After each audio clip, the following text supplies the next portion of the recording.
Good. Sit and be aware.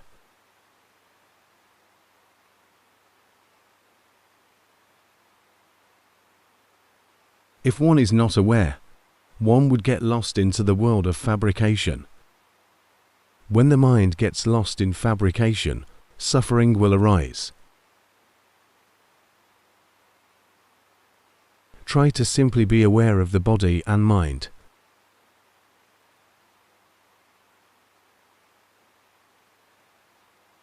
With no stress. If there is stress, then it is not really awareness.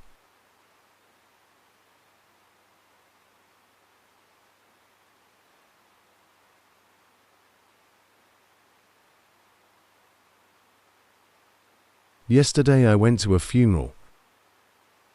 of Prajan Oris relative in Pattaya.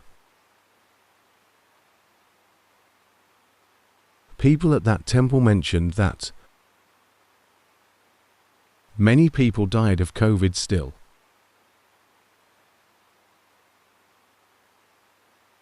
Including foreign tourists who came with COVID and passed away during the trip. The bodies became cremated at the temple.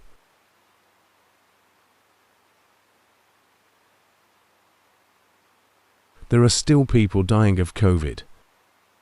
so we should still be careful. When we are alone, it is all right not to wear masks, but when we are in public places, we should still wear masks. The disease has not vanished.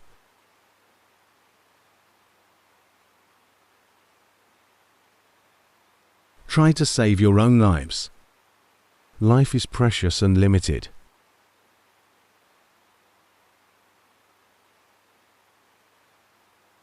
One can live up to around 100 years old,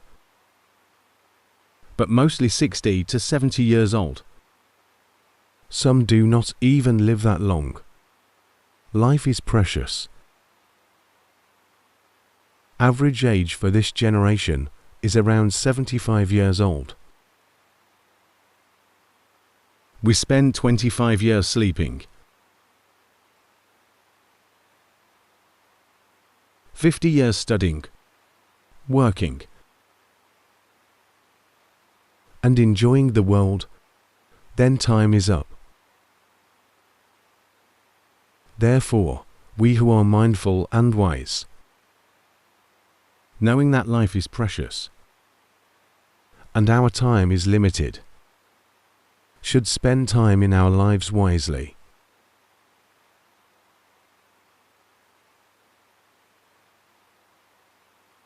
In my opinion, there is nothing more useful than Dharma.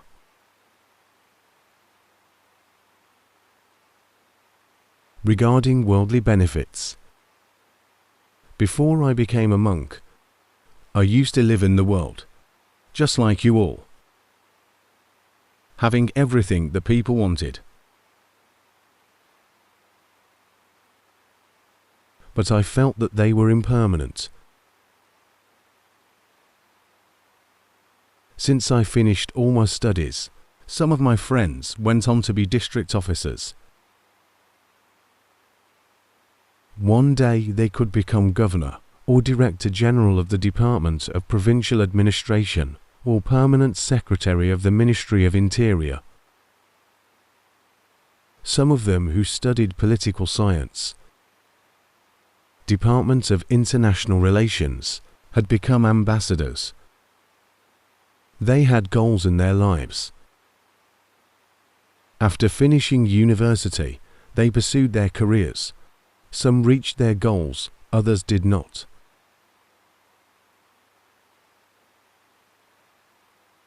In the end they retired. No longer in the revered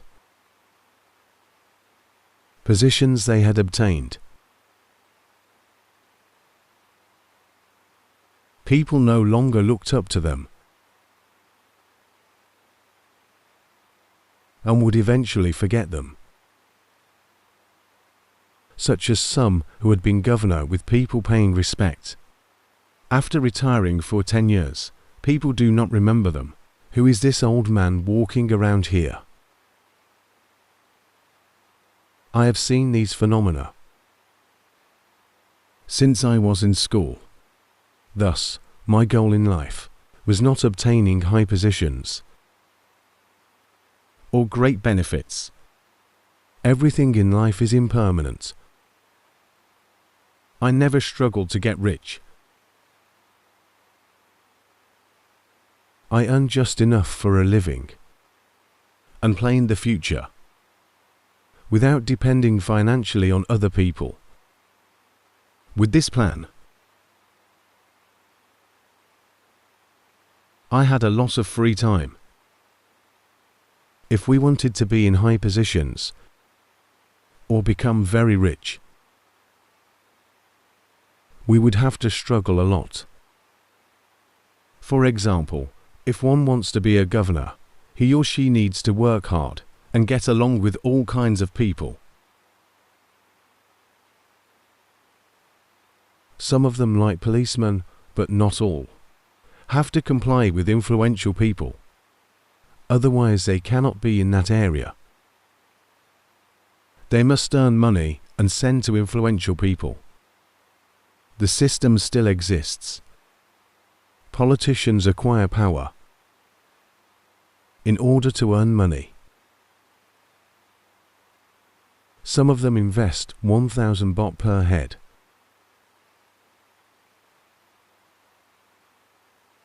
For 80,000 people in order to get elected as representatives.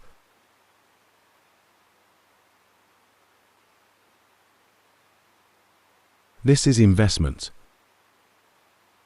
After all the struggles, everything is gone in the end. Some become imprisoned. Others become fugitives from justice. These are worldly possessions. They are not good nor wonderful. We gain them so that one day we lose them. After all the struggles, we get them and lose them. In the end, everything will return to zero as before. We were born with no possessions. When we die, we cannot take any possessions with us. Therefore, I never see any point in worldly possessions. They are not like Dharma. Since I was a child, I meditated. Breathing in Bud, breathing out Do. I did this every day. And my mind was happy and peaceful. This type of happiness remains with us and will not disappear. I practiced every day, especially when I met Luangpu Dun, who taught me how to observe the mind. I came to the understanding of my own mind, as well as life and the world. It felt like the world was distancing.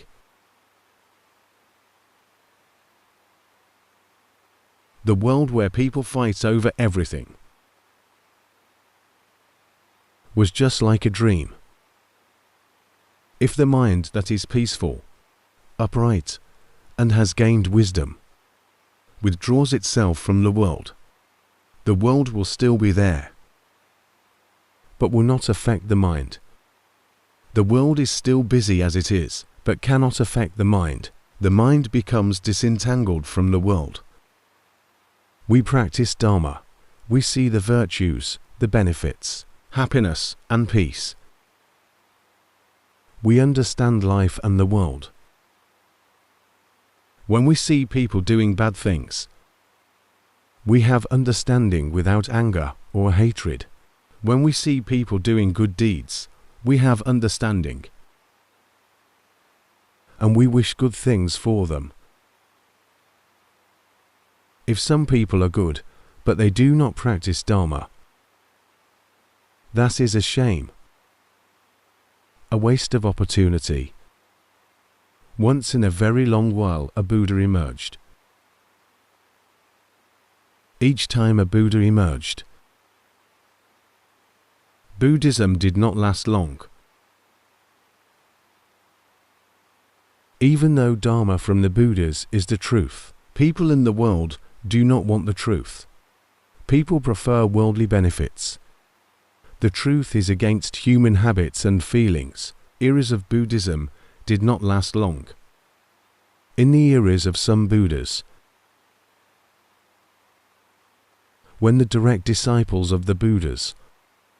entered Nibbana or passed away, Buddhism faded away without further generation. Many of the eras became that way. Our Buddha possessed great wisdom and had laid out plenty of teachings and disciplines. The religion has lasted more than 2,000 years. But is Buddhism flourishing? Not really. Only the minority of people can benefit from Buddhism, not the majority. When Buddhism came into Thailand, it faced spiritual beliefs. Before Buddhism was introduced,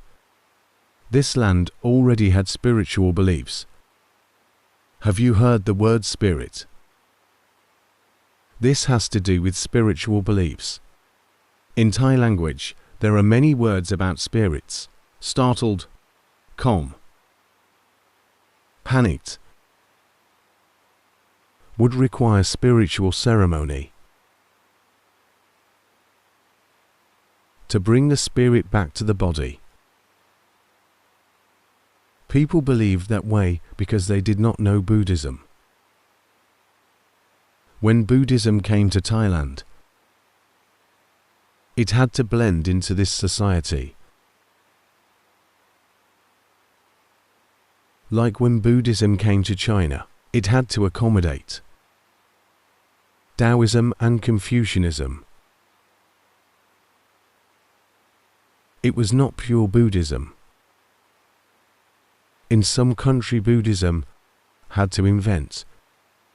future Buddha in order to compete with Hindu gods. There are many gods in Hinduism, so there are many future Buddhas in Buddhism. This is adaptation to local context.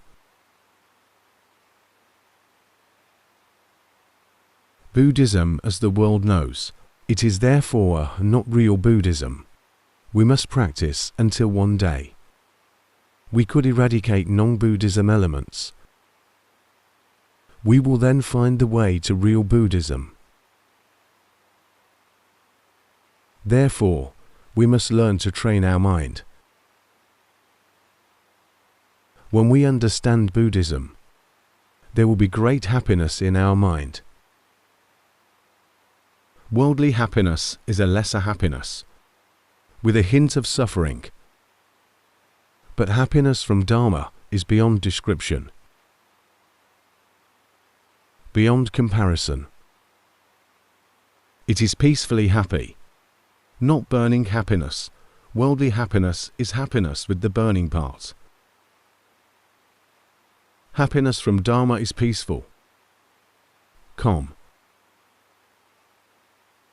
and is truly beneficial. When we practice meditation, there are two kinds of practice. When the mind is tired or very distracted, we should do calmness meditation. There are countless ways to do calmness meditation, but all methods come down to this. Incline the mind towards a wholesome object of its liking. The trick is to stay with an object that the mind is happy with. When the mind is happy, it will not need to look for happiness elsewhere. The mind will become peaceful and will become revitalized, upright and luminous. Then we practice further meditation. The second type of meditation is insight meditation and practice. For insight practice, we contemplate on form and formless phenomena, not all phenomena, just sampling some of them to study. On the level of wisdom development in Dharma study, we do sampling. Just like in research work. For example, for a body contemplation, watch the body breathe out and breathe in. Just focus on one aspect of the body, breathing out and breathing in.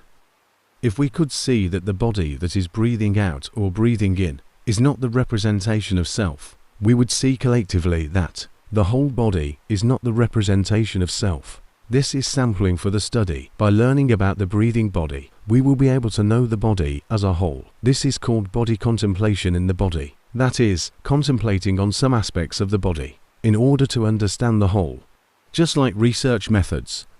we do sampling of smaller parts. The understanding of smaller parts will lead to understanding of the whole. Some people with breathing difficulties are not comfortable with breathing, such as Prajan R, who has difficulty breathing for a long time. They can contemplate on other things, such as watching the body standing, walking, sitting, lying down, or watching the body moving or not moving. Body standing, walking, sitting and sleeping can be one set. Body breathing out and breathing in can be another set. Body moving and not moving is yet another set. Each set is body contemplation in the body. If we could see that the body that is standing, walking, sitting, lying down is not the representation of self, then we would be able to see that the whole of the body is not the representation of self. When we practice foundations of mindfulness, by seeing the body moving and the body not moving, if we could see that the moving body is not the representation of self, or not moving body is not the representation of self, then we would see that the whole of the body is not the representation of self. This is body contemplation in the body. The practice of mind contemplation in the mind is of similar manner. The mind is very diverse and wondrous. There are numerous amounts of minds. There is no need to study all types of minds. No need to study, as in higher teachings, literature, which describes how many types of minds there are. Classification by birth, which minds are wholesome and which are not. Classification by levels. Sense sphere, form sphere, formless sphere. Very many classifications. There is no need to study that much. The Buddha taught about mind contemplation in the mind. We study some aspects of the mind. If we understand those aspects, we will understand the whole of the mind. For example, suppose we are greedy type, wanting everything we see, with craving and yearning all day long. This is the greedy type. The Buddha taught about mind contemplation in the mind, that is, just watching two types of minds, greedy mind and non-greedy mind. Just these two all day long. Watching greedy mind arises, or non-greedy mind arises. When the mind is non-greedy, it can be angry, or can be wholesome, or can just be ignorant with no greed. Therefore, non-greedy mind has a wider interpretation than greedless.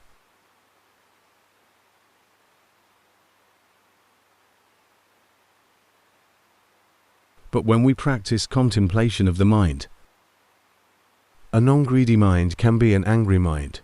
or a neutral mind, or a wholesome mind. We do not need to consider further classifications as such. When we are greedy, we see the greedy mind arises. Then when greed disappears, we see that it disappears. That is all. If we could see that greedy mind is not representation of the self, that non-greedy mind is not representation of the self, that greedy mind is impermanent, that non-greedy mind is impermanent, eventually collective understanding would arise, that the whole of the mind is impermanent and is not representation of the self. Those who get angry often, or easily get irritated all day long, just contemplate on the mind, Only some types of minds, a small set. Angry mind and non-angry mind. Mind with aversion and without. When a mind has no aversion, it might be wholesome, or can have greed, or just a strayed mind.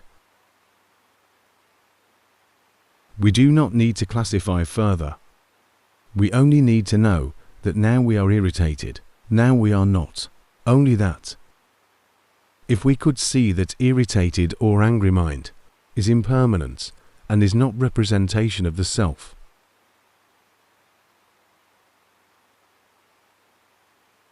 we would be able to know that the whole of the mind is impermanent and is not representation of the self. This is mind contemplation in the mind, only studying some types of minds.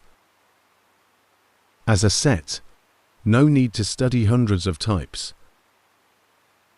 Only 2 types. Greedy mind versus non-greedy mind, or angry mind versus non-angry mind, or mind that is lost in thoughts versus mind that is not lost. This is how to contemplate, quite simply. If we keep learning, we will eventually eradicate the wrong views. Insight practice aims to eradicate the wrong views, that the 5 aggregates, this body, and this mind is representation of the self. As we practice, even though we could not eradicate the wrong views, we will develop mindfulness. Our mind will have concentration and become upright. Without sufficient insight practice and genuine wisdom, we will not yet be able to embark on noble path in order to achieve noble fruition. But that is all right. Just start practicing. Keep watching the body and the mind with an upright mind.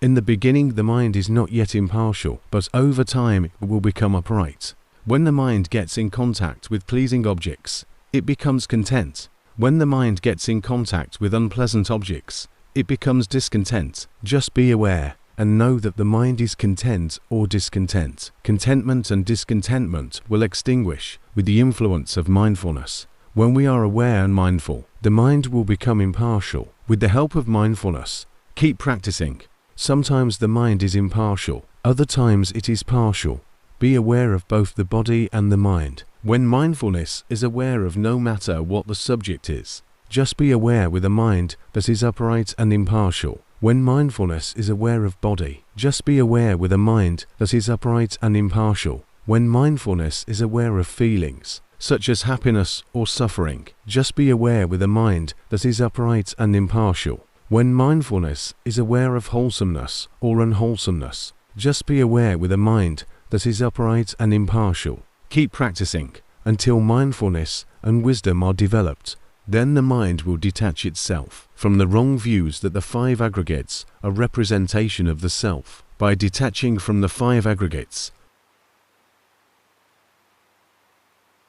there will be no ground for suffering to take place, and hence no suffering for us to get hold of. Dharma is a wondrous subject. Sometimes when we listen to Dharma teachings, we think we understand, but our understanding develops with more practice. What we thought we understood is not true understanding. There are many kinds of these Dharma teachings that we thought we understood, such as the 4 Noble Truths that we learned as a child in school. When I was young, there was ethics class in elementary school that talked about the 4 Noble Truths. As a child, I thought that Nibbana meant dying, so I did not want Nibbana. It was incorrectly interpreted by the Ministry of Education. Nibbana was translated as death. I did not want to die and thus did not want Nibbana. I practiced Dharma as I grew up, seeing the body and the mind. Then I saw that the body was the place where suffering could arise. Suffering appeared in the body. The mind was also the place where suffering could arise, as suffering could appear in the mind. Therefore, suffering would take place in the body and the mind. I thought I understood the 4 Noble Truths then. But the more I practiced, the more I saw that My understanding was so far off. The truth is, the body itself is suffering. The mind itself is suffering. The five aggregates themselves are suffering. They are not. Where suffering could take place. They are suffering themselves. It had taken many decades to understand many things. Many aspects of Dharma are like this. People think they understand when they listen to Dharma teachings. When the Buddha gave sermons to various types of people, everyone would think they understood. Dharma from the Buddha was conveyed from his pure and virtuous mind and entered into the minds of various types of people. Some full of defilements, some with few defilements, some became stream-enterer, once-returner, non-returner, and some became enlightened one. Everyone listened to the Buddha's sermon at the same time. Everyone felt that they understood. However, their understandings could be on different levels. This is the wonder of Dharma. We think we understand. Do you notice this when you all listen to my sermons? Some people say that my sermons are the same every time. Well, Dhamma consists mainly of suffering, its cause, its ending, and the path to end suffering. My sermons would then revolve around these, and nothing else. But when we listen and practice, our understanding will keep changing.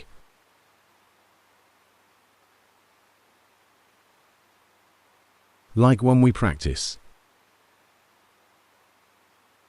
we will see the mind gets in contact with unpleasant objects and becomes discontent, or the mind gets in contact with pleasant objects and becomes content. In the beginning, these are what we will see. Consequently, we will see that when the mind gets in contact with pleasant objects, there is vibration in the middle of our chest. This vibration occurs when the mind gets in contact with pleasant objects. This vibration occurs when the mind gets in contact with unpleasant objects. The mind gets affected all the time, and no real happiness is to be found. How can we keep the mind from being in contact with objects? This is a very wrong way of thinking, to keep the mind away from contact with objects, so it would not be affected, and thus to avoid mental fabrication. This is not correct. The mind cannot avoid contact with objects. The function of the mind is to acknowledge objects. We just keep practicing until one day we could see that the mind itself is suffering.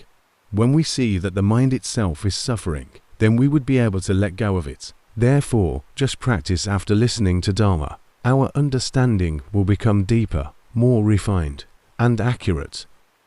We have been misguided by the wrong views all along, because Buddhism has been adulterated. In a society with influence of the spirits, Buddhism is mixed with influence of the spirits. In the same manner, Buddhism is compromised in a society with Confucianism, Taoism, or Hinduism. Our duty is to get a grip on the principles of practice, both calmness and insight. The main principle for calmness meditation is incline the mind towards an object of its liking and remain there continuously. This must be an object that does not provoke defilements. For insight practice, we can contemplate on the body, or on feelings, or on the mind, or contemplate on Dharma. The only point is to be mindful and observe the body or the mind as they truly are, with a mind that is upright and impartial. This is the crucial point. Before I could sum up these principles,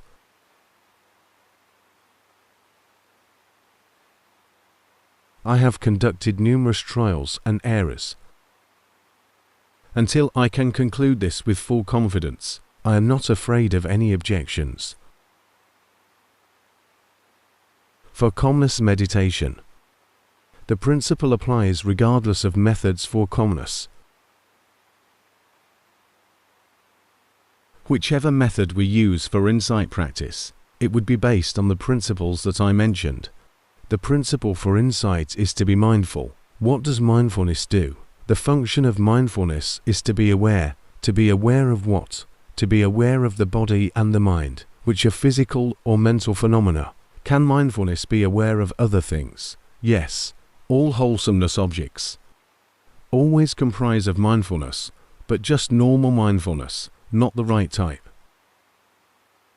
But the type of mindfulness that is aware of the body and the mind is foundations of mindfulness, right mindfulness, that is. There are two types of mindfulness, wrong mindfulness and right mindfulness. Those who study higher teachings literature insist that there is no wrong mindfulness, that all mindfulness is right mindfulness. In the Buddhist scriptures, there is wrong mindfulness. So do not take that away. Is wrong mindfulness evil? No, it is not evil. The mind that has wrong mindfulness can be wholesome or unwholesome. It can be with wholesomeness, but without wisdom. Wisdom cannot be cultivated with wrong mindfulness. Like when we see monks collecting alms,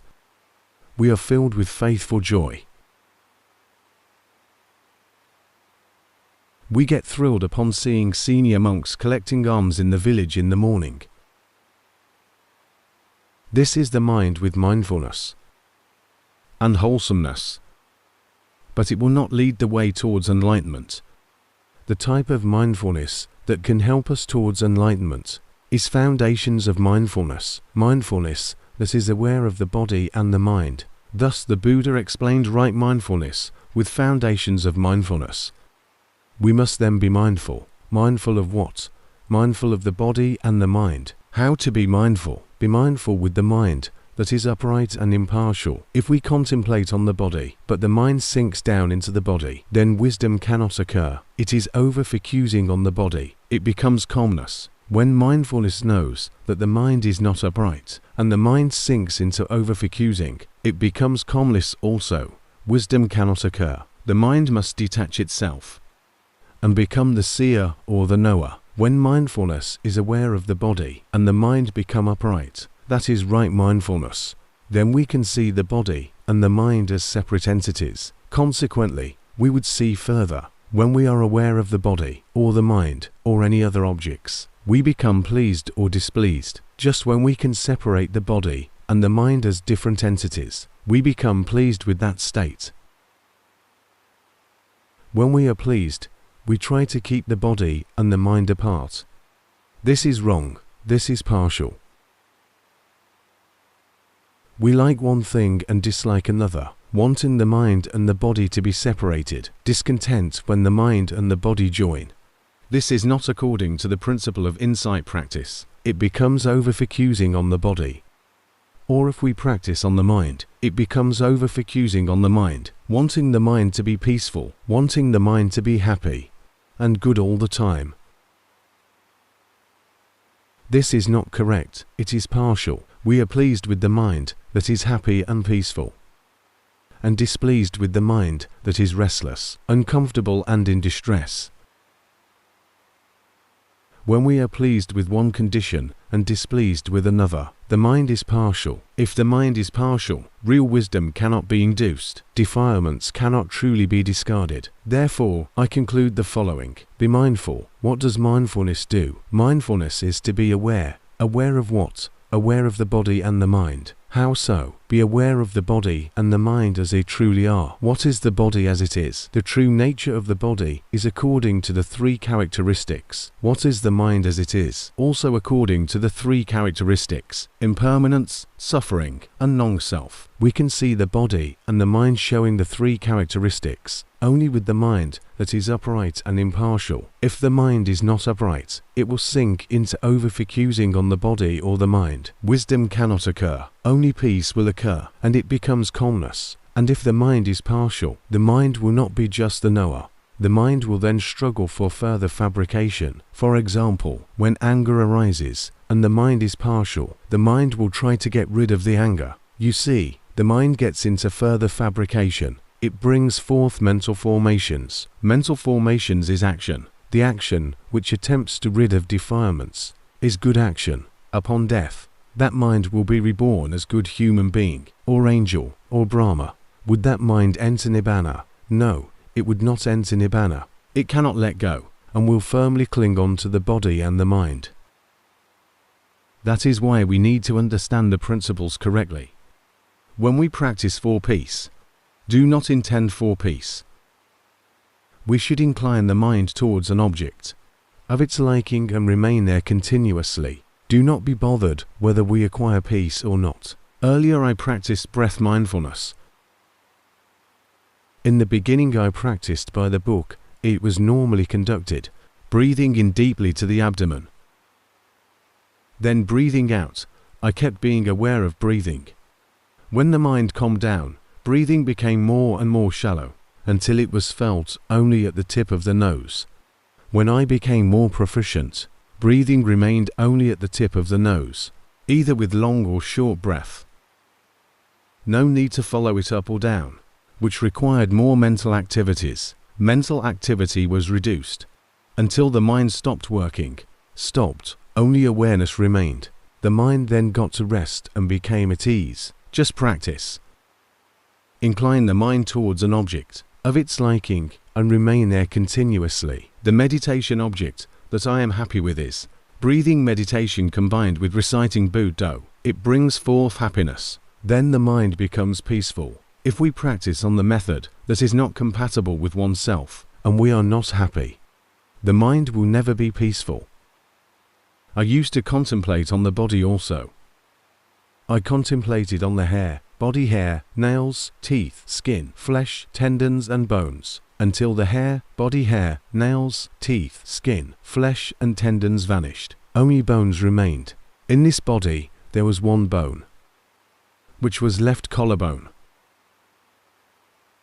That caused pain when I contemplated on. The mind was able to contemplate on other bones with ease. I asked Luangpu Pramote. He said that this was normal, that the mind did not like it. Just contemplate on something else. He himself had one rib bone. That would cause pain when he contemplated on, so he would not contemplate on it. But when the mind entered concentration, the whole body disintegrated and disappeared, including the very bone that he did not like, all disappeared. So if we observe and it causes pain, do not continue to observe it. It will not bring forth happiness, and the mind will not calm down. We must contemplate on what makes us happy. Then the mind will calm down. Do you understand the principles? When we want peace,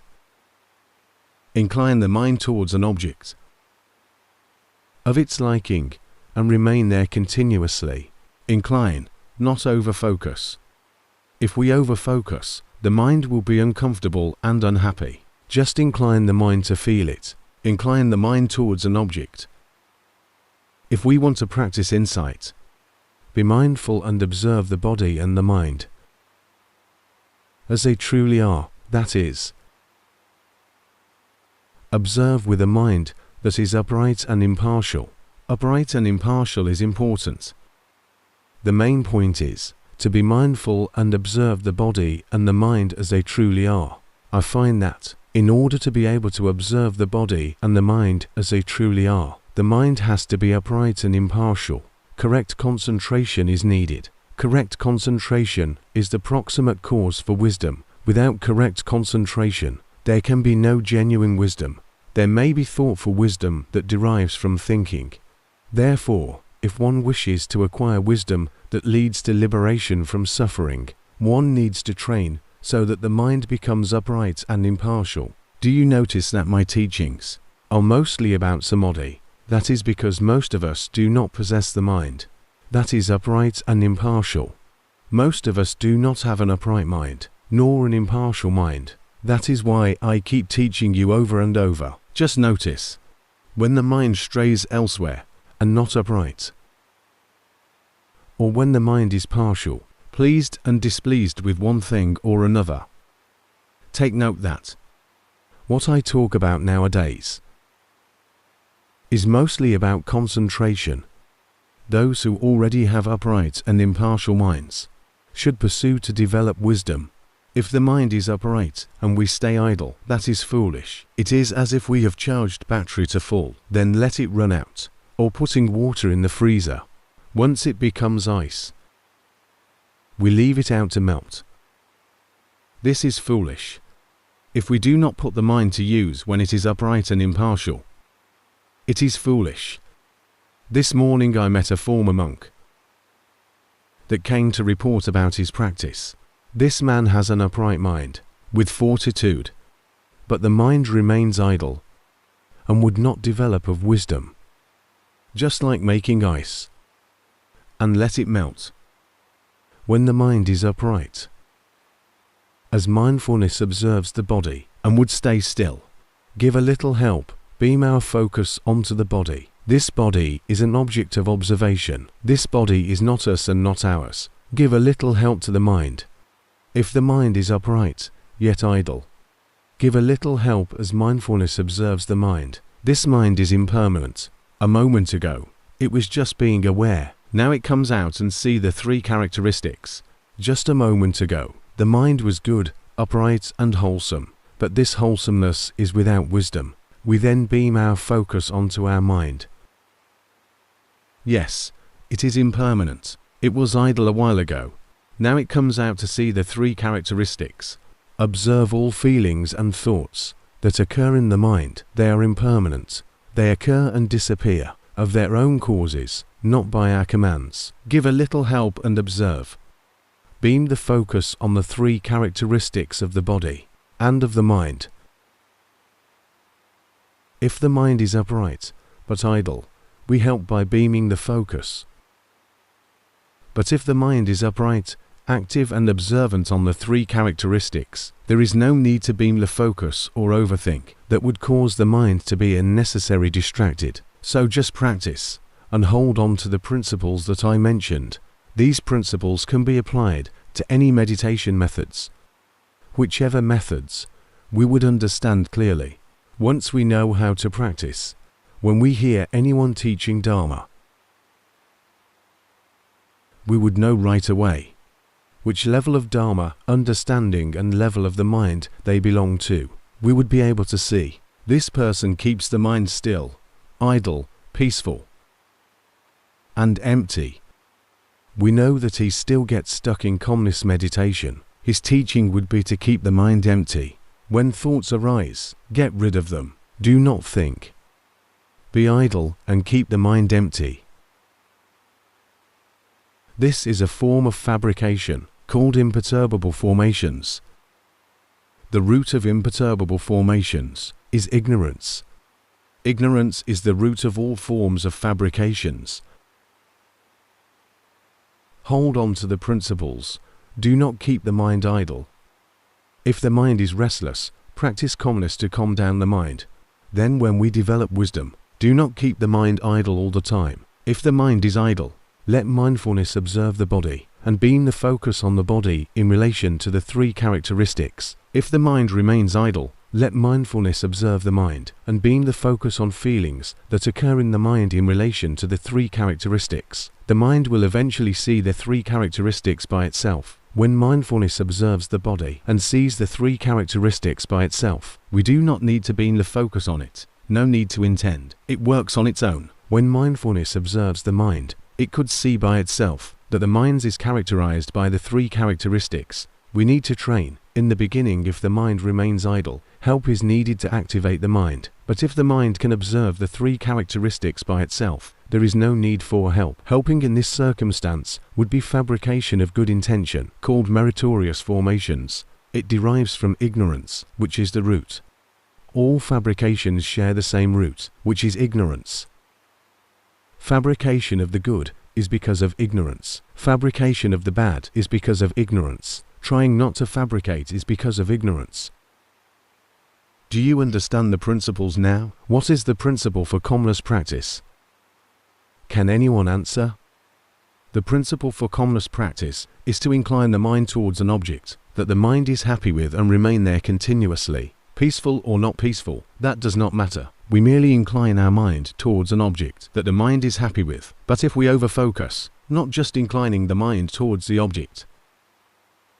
the mind will not be happy. It will be stressed. Sometimes when one overfocuses on the body, he or she can get neckache. There is no happiness there. If there is no happiness, concentration will not occur. Because happiness is the proximate cause for concentration, practice gradually. If we want to practice calmness, the mind will get rest and gain strength and fortitude. Just notice what object of meditation makes us happy and be with that object. Peaceful or not peaceful is not the main point. Just stay with the object. Let the mind mingle with that object.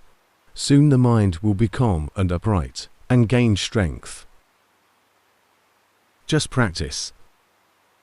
Or when we want to practice insight, in order to learn the truth that leads to detachment, there are just a few principles. Be mindful and observe the body or the mind as they truly are, with a mind that is upright and impartial. This principle applies to all methods of insight practice. My sermon is over for the day.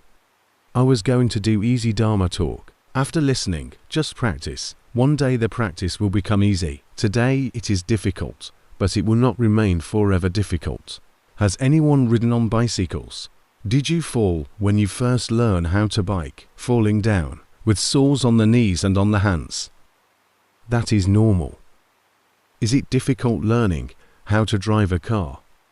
It is stressful, isn't it? Holding on to the steering wheel tightly, the car still sways from side to side. In the old times, there was no automatic gear, there was only manual gear. For beginners, the car would shake at the start, just like a frog. Once on the move,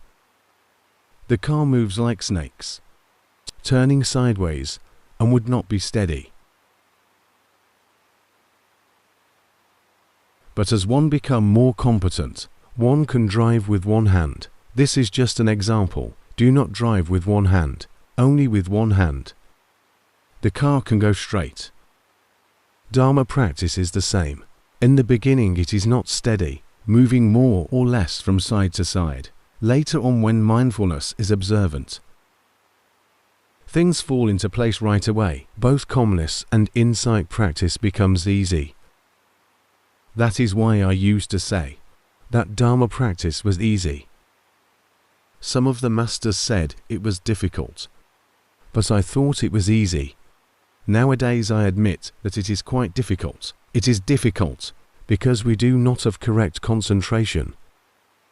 Our minds are not of the quality that can develop wisdom. That is why it is difficult. It is very important to train the mind to be upright and impartial. Calmness meditation gives strength to the mind.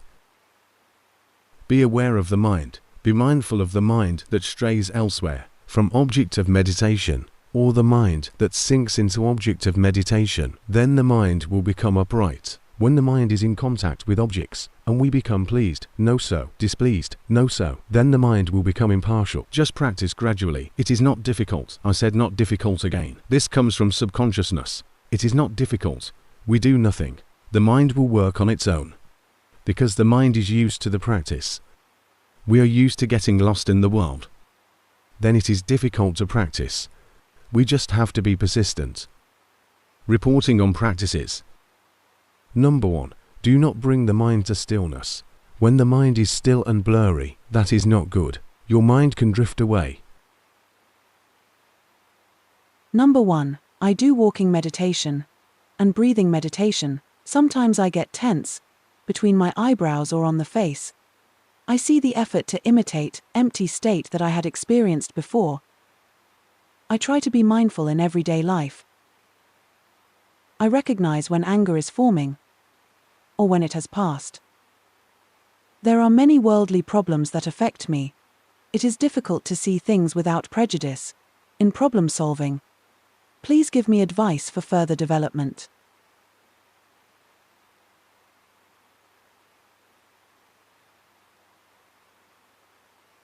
No need to rid of prejudice in the mind.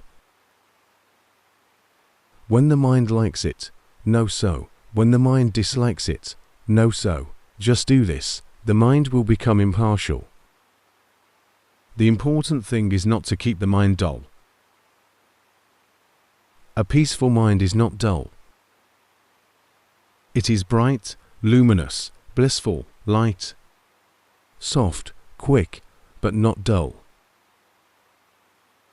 A moment ago, you just made your mind dull.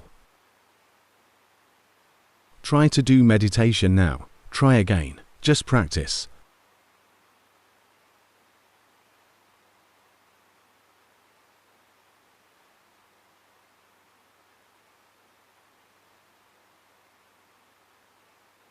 This is good. Unlike before. A moment ago, you made your mind dull, and it drifted away. You see, the mind keeps moving inside. You must be mindful all the time.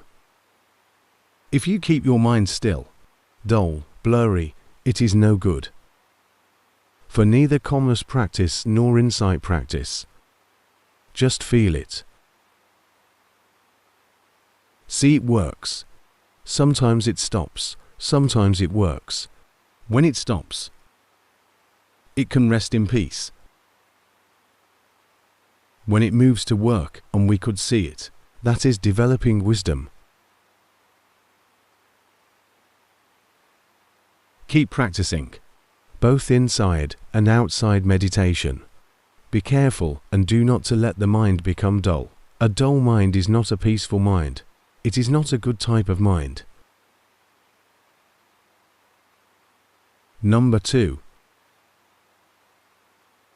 Number 2. I meditated until breathing became shallow. Outside noise became quiet. I heard my own heartbeat clearly and saw the breath coming in and out as tubes. I was alarmed, and mindfulness noticed that I was alarmed. I did not know how to continue. When mindfulness reflected on the 3 characteristics, the phenomena dissolved. The body became light and comfortable. When I came out of concentration, the body was exhausted, and I felt lethargic. Could you please give me advice for further practice? If we are stuck inside concentration, that is not good when we come outside. Be mindful.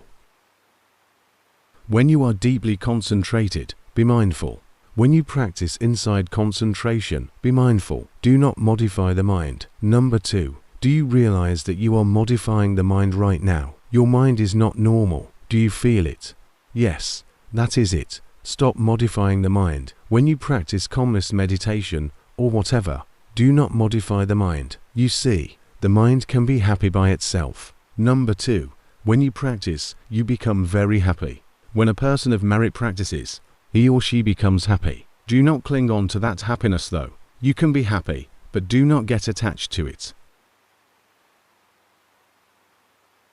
Happiness is not the destination.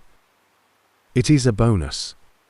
When the mind is calm and concentrated, it becomes happy. Come out to learn about the body and mind, so you can see that they actually are suffering. The body itself is suffering. Just keep observing. Using a mind that is calm, blissful, knowing and awakened, to contemplate on the body. You will see that the body is suffering. If we stay away from observing the body and mind, because we see that observing the body or mind is suffering,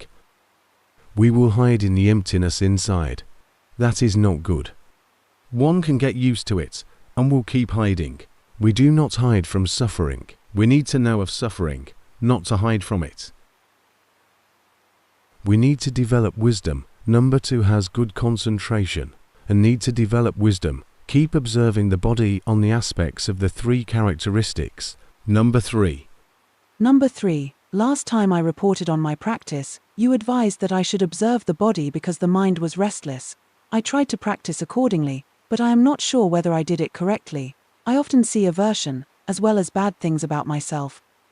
I hardly saw the 3 characteristics. But I know that I have strong desire to practice. I tried to observe the rise and fall of the mind, but I could not see it. Could you please advise?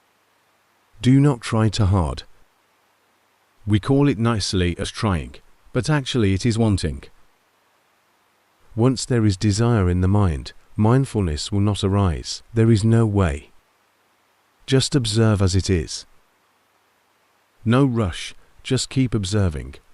You are too intentional. Do not hurry. Do not hurry to achieve enlightenment. Stay with the present moment. No matter whether it is peaceful or not peaceful, good or bad, happy or unhappy, just observe. Right here your mind is not correct. You intend to calm down the mind. Do not intend to calm down the mind. Incline the mind towards an object of its liking, but not calming the mind. Calming the mind is controlling the mind. Number 4 is from Qatar. I don't know where that is. Strange name. Number 4. I practice meditation formally, for half an hour every day, with breathing meditation and reciting Sammararahang, along with listening to your teaching. My mind could enter concentration quite well. Sometimes the mind gains strength and fortitude. I could see the rise and fall of the mind at the 6 sense bases. The mind could observe with impartiality. The mind likes developing wisdom. My practice has progressed. Is my practice on the right track? Yes, but right now your mind is off base. Do you feel that? The mind wanders out to empty and comfortable place. When the mind is happy, know that the mind is happy. Then you will see that happiness does not last. It appears then disappears. Try to observe the mind and the body. Contemplate on the mind with the aspects of the 3 characteristics. Your concentration is already decent. Here you are sending the mind outwards. This is wrong. We do not send the mind to see, but let mindfulness observe the body. If our mind is upright and impartial, we would see the body in the aspects of the 3 characteristics.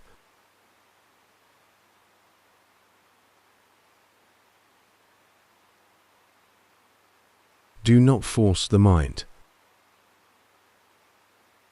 Here you make the mind tense. Do you realize that?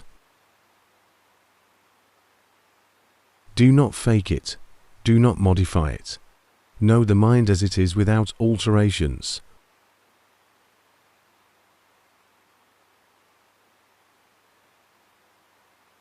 Here the mind slides into the stillness that you are accustomed to. Do you see that? The mind slides into stillness and will stay idle. Just know that the mind slides into stillness. And withdraw the mind from stillness. Just forget the practice.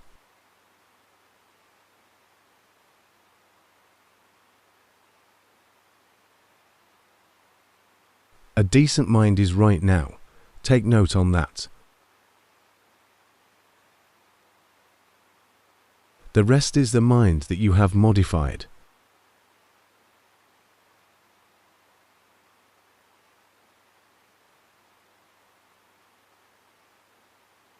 Here the mind gets lost into thinking. Just know that it gets lost. Good concentration. Observe the body some more. When mindfulness observes the body, see it with the aspects of the 3 characteristics. When observing the mind, see also with the aspects of the 3 characteristics. Do not get used to being idle. When you have concentration, you must use it to develop wisdom. That is, seeing the 3 characteristics. Here it is not good, keeping the mind still. Let the mind be in motion. Do not keep it idle. Stick your tongue out. Just do it. Still stuck in idleness. Do you feel that there is one idle thing? Do you see it? Yes, that one is an unfortunate thing. An obstruction to practice. We cannot truly develop wisdom if this thing remains. Do you notice? Your mind just before and right now is not the same. Right now is a good mind. The still mind with one thing stuck inside. That is not good.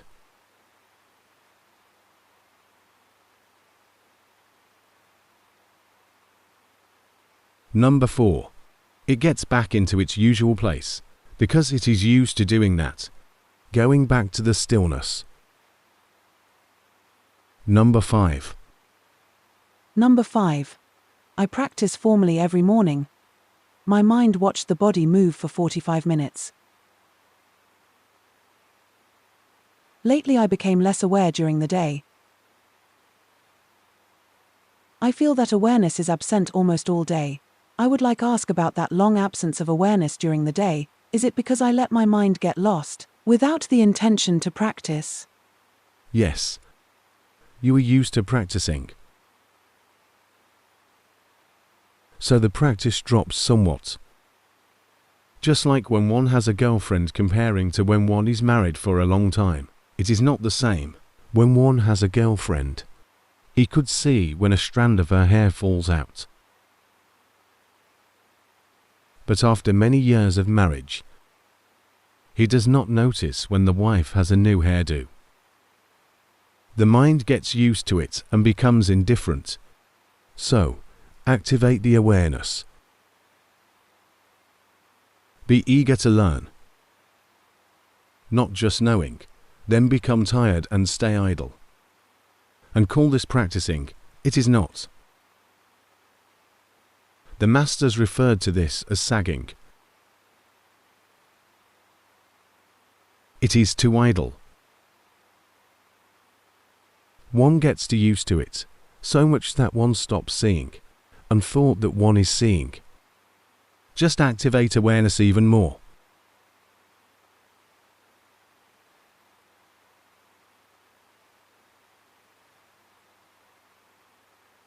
Number 4 gets back to the stillness again. Number 6. Number 6. I practice formally every day. In everyday life I practice since I get up until I go to bed. I try to observe the precepts the best I can every day. I use the body as the base for contemplation. I feel more at ease with Dhamma practice. My question is, when I feel drowsy during the practice, does it come from the body, or does the mind lack strength?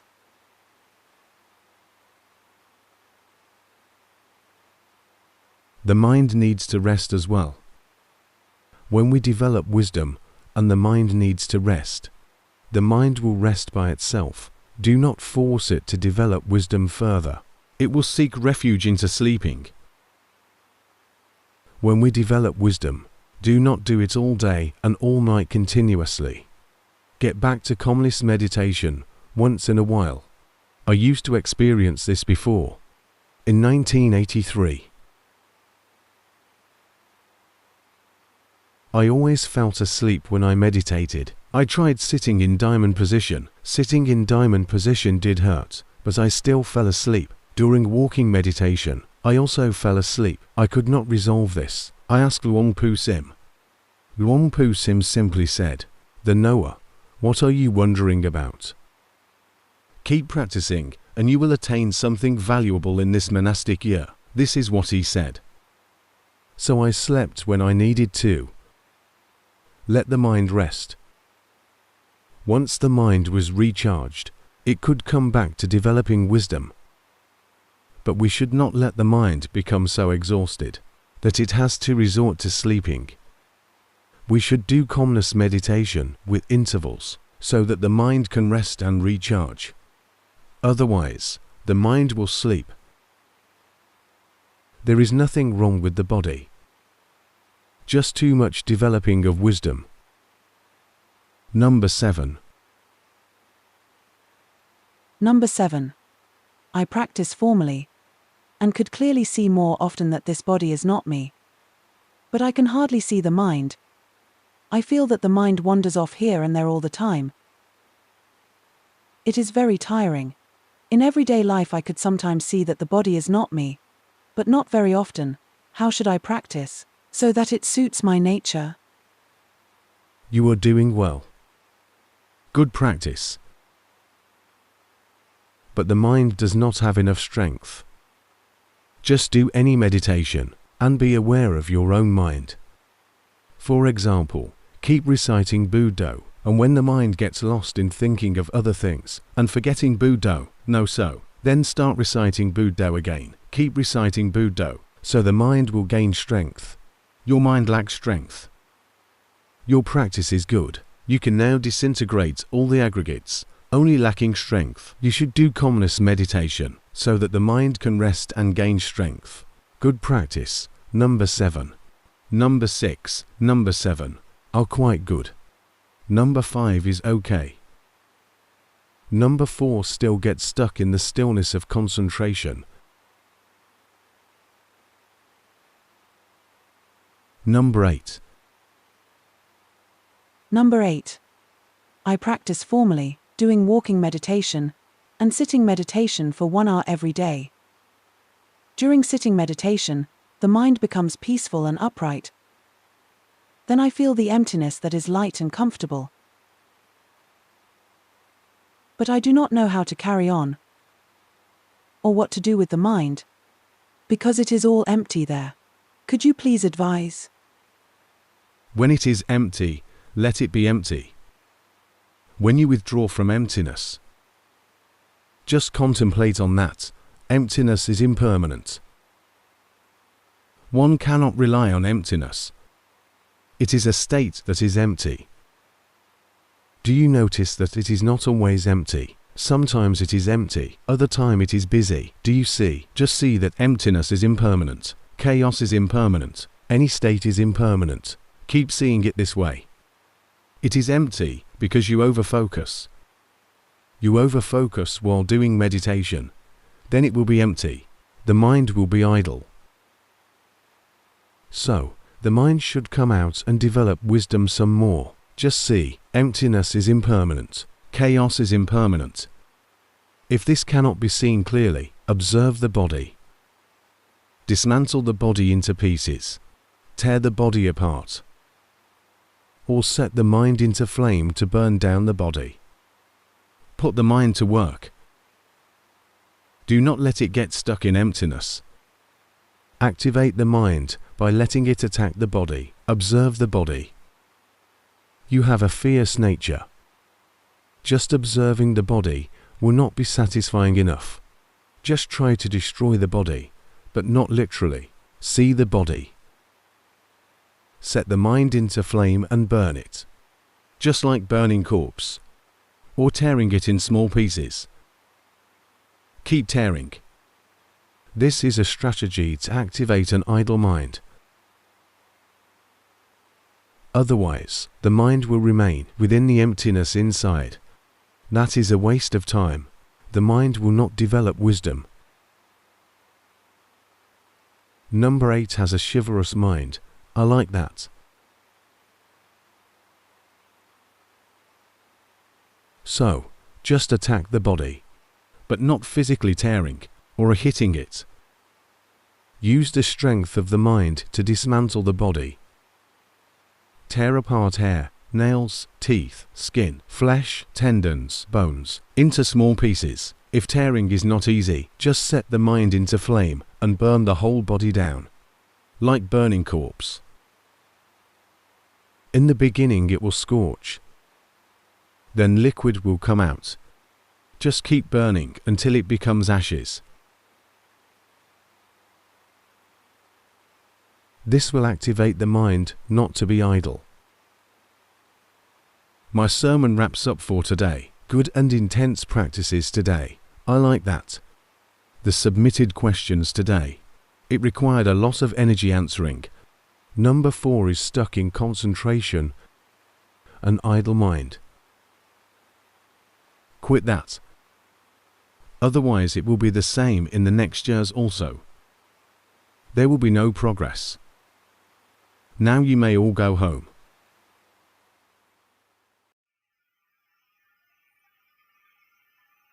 ช่วงนี้พระไปสอบนักธรรมนะวันนี้วันสุดท้ายนักธรรมตรีต้องไปสอบ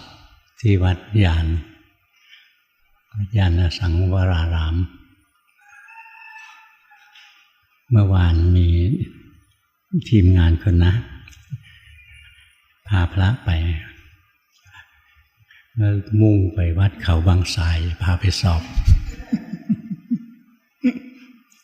วันนี้ยังไม่มาแล้วพระตกใจเฮ้ยไปไหน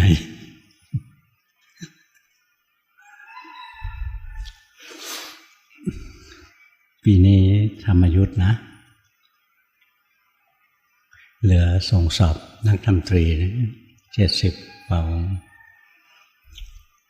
ทั้งจังหวัดลดลงเรื่อยๆของวัดเราไม่ลดของวัดเรา10 กว่าองค์ทุกปีปีนี้ส่งเยอะที่สุดในชลบุรี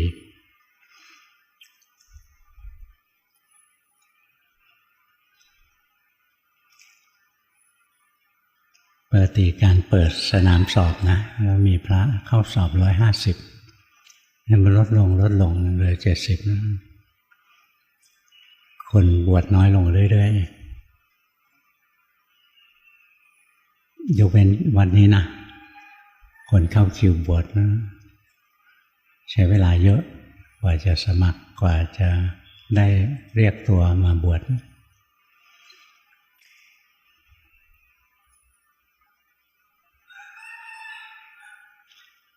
คนสนใจที่จะบวชลดลงเรื่อยๆ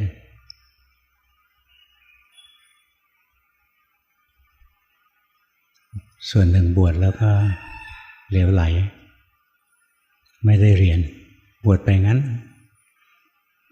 ไม่ได้ยอมเรียนพอไม่รู้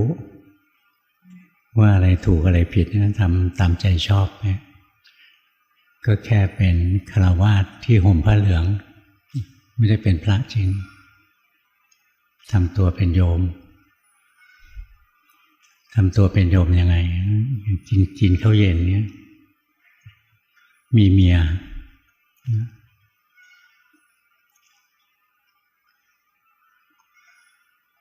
ทางฝ่ายปกครองท่านก็พยายามแก้นะวางระเบียบอะไรเยอะแยะไปหมด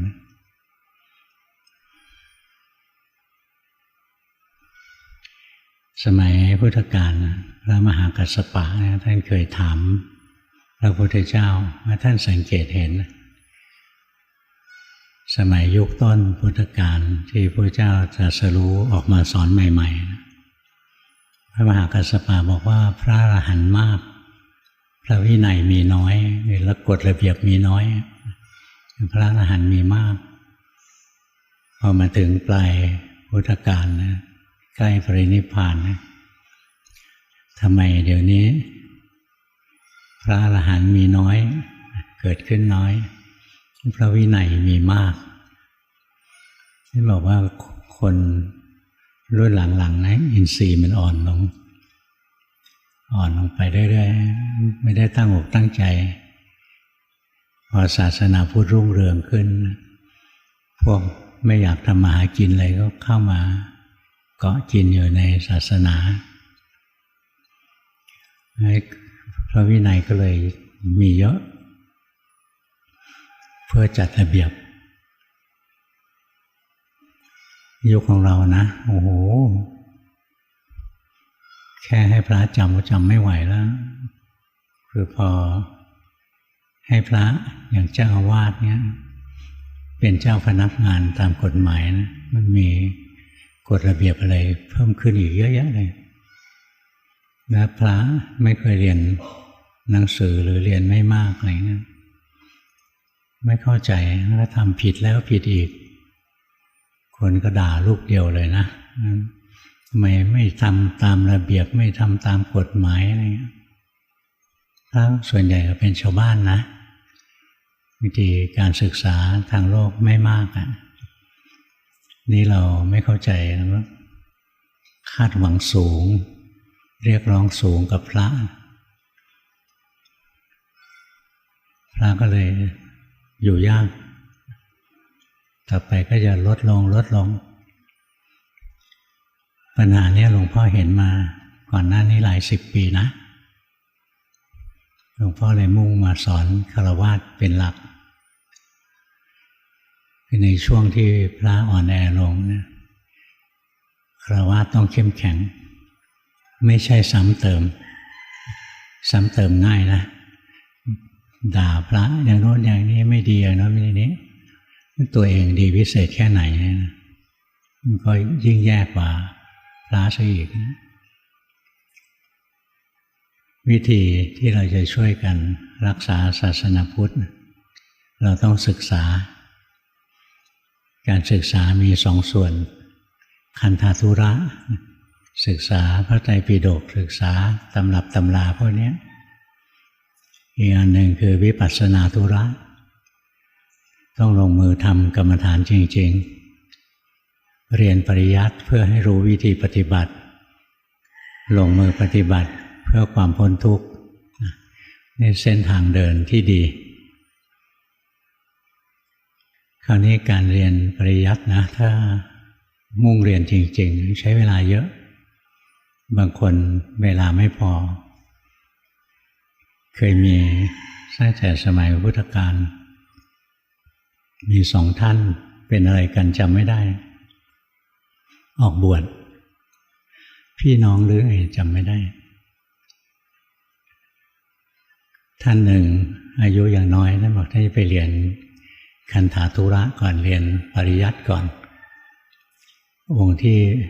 อายุเยอะท่านบอกท่านไปเรียนไม่ทันแล้วท่องจำอะไรไม่ค่อยได้นะท่านจะไปทำวิปัสสนาธุระนี่คนที่ไปเรียนวิปัสสนาธุระนะถามว่าได้เรียนปริยัติไหมเรียนนะคือสิ่งที่ครูบาอาจารย์สอนให้ว่า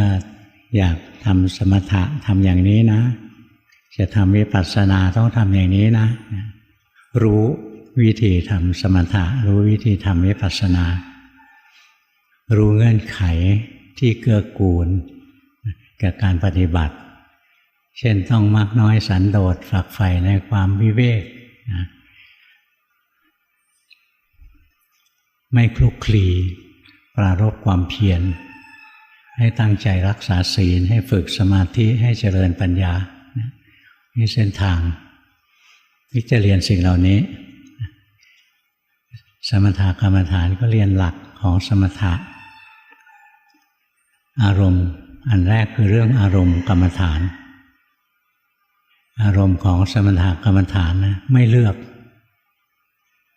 สิ่งที่เรียกว่าอารมณ์มีหลายอย่างอันหนึ่งเรียกว่าอารมณ์บัญญัติเช่นพวกคำบริกรรมทั้งหลายนะเป็นเรื่องที่เราคิดขึ้นเรียกอารมณ์บัญญัติหรือการคิดพิจารณาร่างกายว่าเป็นปฏิกูณอสุภะอะไรเนี่ยเจือการคิดลงไปก็เป็นอารมณ์บัญญัติอารมณ์ตัวที่สองสามสี่เป็นอารมณ์ปรมัตถ์เป็นอารมณ์ที่มีสภาวะรองรับอย่างความคิดไม่มีสภาวะรองรับคิดเรื่อยๆเหมือนฝันไปจับต้องอะไรไม่ได้นี่อารมณ์ปรมัตถ์นะก็มีสามอันรูปธรรมนามธรรมกับอารมณ์นิพพานการทำสมถกรรมฐานนะไม่เลือกอารมณ์ใช้อารมณ์บัญญัติก็ได้เช่นเรานั่งสวดมนต์ไปเรื่อยๆนะหรือเราคิดถึงพระพุทธเจ้าคิดเอานะคิดถึงธรรมะหมวดนั้นหมวดนี้คิดพิจารณาร่างกายมีองค์ประกอบอย่างนั้นอย่างนี้เจอการคิดอยู่ถ้าเจอการคิดอยู่เนี่ยก็เรียกอารมณ์บัญญัติใช้ทำสมถกรรมฐานได้แต่ทำวิปัสสนากรรมฐานไม่ได้อย่างเวลาคนมาบวชนะพระหนุ่มเนนน้อยอะไรเนี่ยจิตมีราคะเจริญวิปัสสนาอะไรก็ยังไม่เก่งไม่เป็นก็ทำสมถะเช่นพิจารณาร่างกายเป็นปฏิกูณอสุภะอะไรเงี้ยพอพิจารณาปฏิกูณอสุภะนี่เช็คคิดเอาก็ข่มกามราคะลงได้ชั่วคราวเอาตัวรอดไปได้วันหนึ่งเนี่ยใช้อารมณ์บัญญัตินะในการทำสมถะหรือเราท่องพุทโธพุทโธพุทโธไปเรื่อยๆหรือสวดมนต์ไปเรื่อยๆเป็นอารมณ์บัญญัติสวดมนต์นะสวดไปจิตก็สงบได้มีสองอันนะที่พวกเราบางทีสับสนระหว่างฟังสวดกับฟังเทศน์ฟังสวดเนี่ยฟังเพื่อให้ได้สมาธิ ฟังเทศน์เพื่อให้ได้ปัญญาให้รู้ถูกเข้าใจถูกไม่เหมือนกันนะอย่างบางคนบอกไปฟังพระสวดศพเนี้ยไม่มีประโยชน์ไม่ควรจะไปฟังเสียเวลาเขาฟังให้เป็นฟังเอาสมาธิไม่ใช่ฟังเอาปัญญาอยากเรียนเอาปัญญานะต้องฟังธรรมฟังเทศน์คนละเรื่องกันนะถามว่าฟังสวดเฉยๆแล้วมันดีเหรอมันได้สมาธิยังไงในตำรามีนะค้างคาวอยู่ที่ถ้ำพระไปอยู่ในถ้ำพระก็สวดมนต์ค้างคาวมันก็ฟังนะจิตมันสงบบทสวดมนต์นะฟังไปเรื่อยๆไม่คิดมากนะจิตมันสงบนะตกลงมาตายมันก็ไปสุคติไปเป็นเทวดาได้ใช่ไหมถามว่าค้างคาวฟังเรารู้เรื่องไหมที่พระสวดไม่รู้หรอกงั้นอย่างเราสวดมนต์ไปเรื่อยๆนะสิ่งที่เราได้สมาธินะได้ความสงบอันนี้ก็เป็นอารมณ์บัญญัติเป็นบทที่คิดเอานี่จะทำสมถะด้วยอารมณ์ปรมัตถ์ทำยังไงให้ใช้รูปธรรมเช่นหายใจออกรู้สึกหายใจเข้ารู้สึกหายใจออกยาวรู้สึกหายใจเข้ายาวรู้สึกหายใจออกสั้นรู้สึกหายใจเข้าสั้นรู้สึกการที่เห็นร่างกายมันหายใจนะเป็นเห็นรูปลมหายใจก็ยังเป็นรูปมีสภาวะจริงๆลมหายใจเห็นไหมมีตัวมีตนสัมผัสได้ความคิดไม่มีตัวตนสัมผัสไม่ได้ลมหายใจสัมผัสได้หรือเราเดินจงกรมนะเห็นร่างกายมันเดินไปเรื่อยๆไม่วอกแวกไปที่อื่นให้ใจอยู่ในอารมณ์เดียวคือรู้ร่างกายที่เดินอยู่ก็ได้สมาธิจิตก็สงบนี่ใช้อารมณ์ที่สองแล้วนะในการทำสมถะอารมณ์ที่สามคือนามธรรมตัวนี้พูดยากนิดหนึ่งนามธรรมนะเช่นเราดูเข้าไปในใจเราลองหลับตาสิทุกคนแล้วลองกลั้นใจนิดหนึ่งรู้สึกไหมมันมีความเงียบมีความนิ่งมีความว่างๆอยู่ถ้าเราน้อมใจไปอยู่ในความว่างในอะไรเงี้ยนี่เราใช้นามธรรมนะใช้นามธรรมเป็นอารมณ์กรรมฐานอันที่สี่ใช้นิพพานเป็นอารมณ์การทำสมถกรรมฐานนะอันนี้เราต้องเป็นพระอริยบุคคลนะปุถุชนทำไม่ได้ถ้าเป็นพระอริยบุคคลเวลาจะทำกรรมฐาน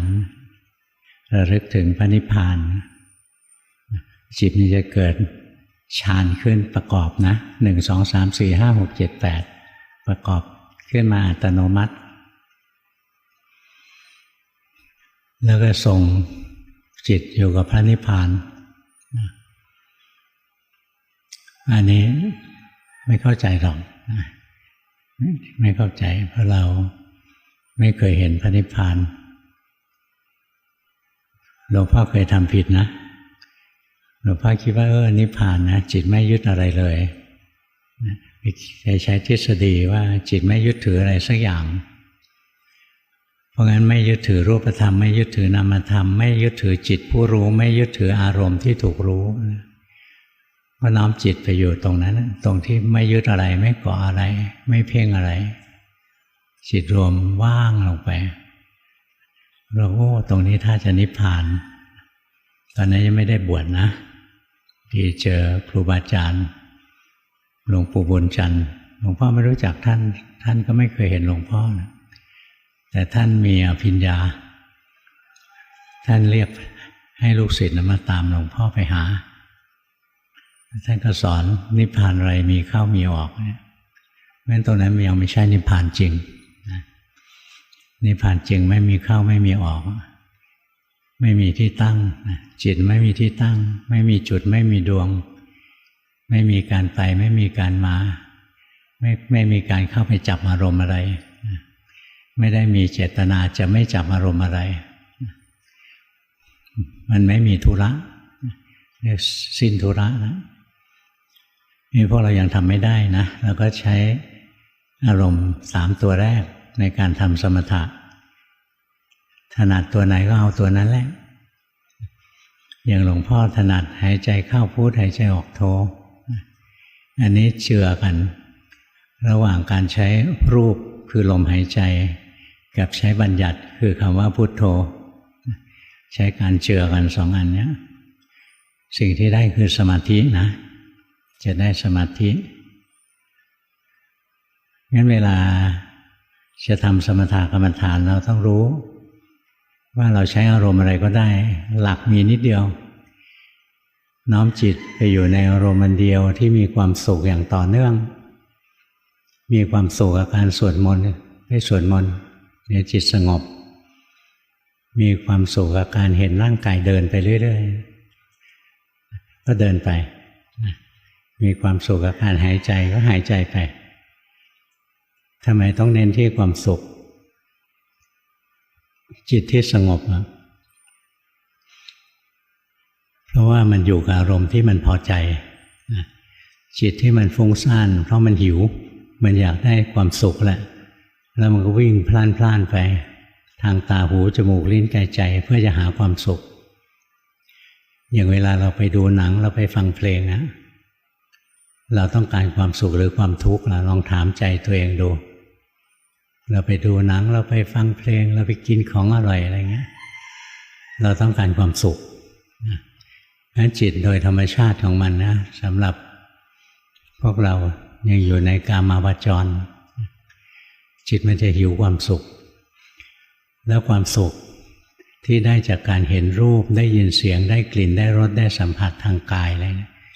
มันเป็นความสุขที่ไม่ยั่งยืนสุขประเดี๋ยวประดาวเป็นสุขที่ระคนด้วยความทุกข์เพราะงั้นถ้าหาความสุขด้วยการแสวงหาอารมณ์ที่เพลิดเพลินทางตาหูจมูกลิ้นกายใจก็ต้องหาไปเรื่อยๆไม่รู้จักจบจักสิ้นนี่ถ้าเรารู้ว่าจิตเราฟุ้งซ่านเราอยากได้ความสุขนะเราก็รู้จักฉลาดสังเกตตัวเองจิตใจเราอยู่กับอารมณ์อะไรแล้วมีความสุขเราก็เอาอารมณ์นั้นมาเป็นเหยื่อล่อคล้ายๆเราเลี้ยงเด็กสักคนนะจิตเหมือนเด็กเนี้ยถ้าเราอยากให้เด็กไม่สุขสนให้เด็กอยู่กับบ้านเราก็หาของที่เด็กชอบมาไว้ในบ้านอย่างมันชอบกินขนมชอบกินไอติมอะไรเงี้ยหาไว้ให้มันนะแล้วมันก็มีความสุขมันก็ไม่ไปวิ่งเล่นข้างนอกบ้าน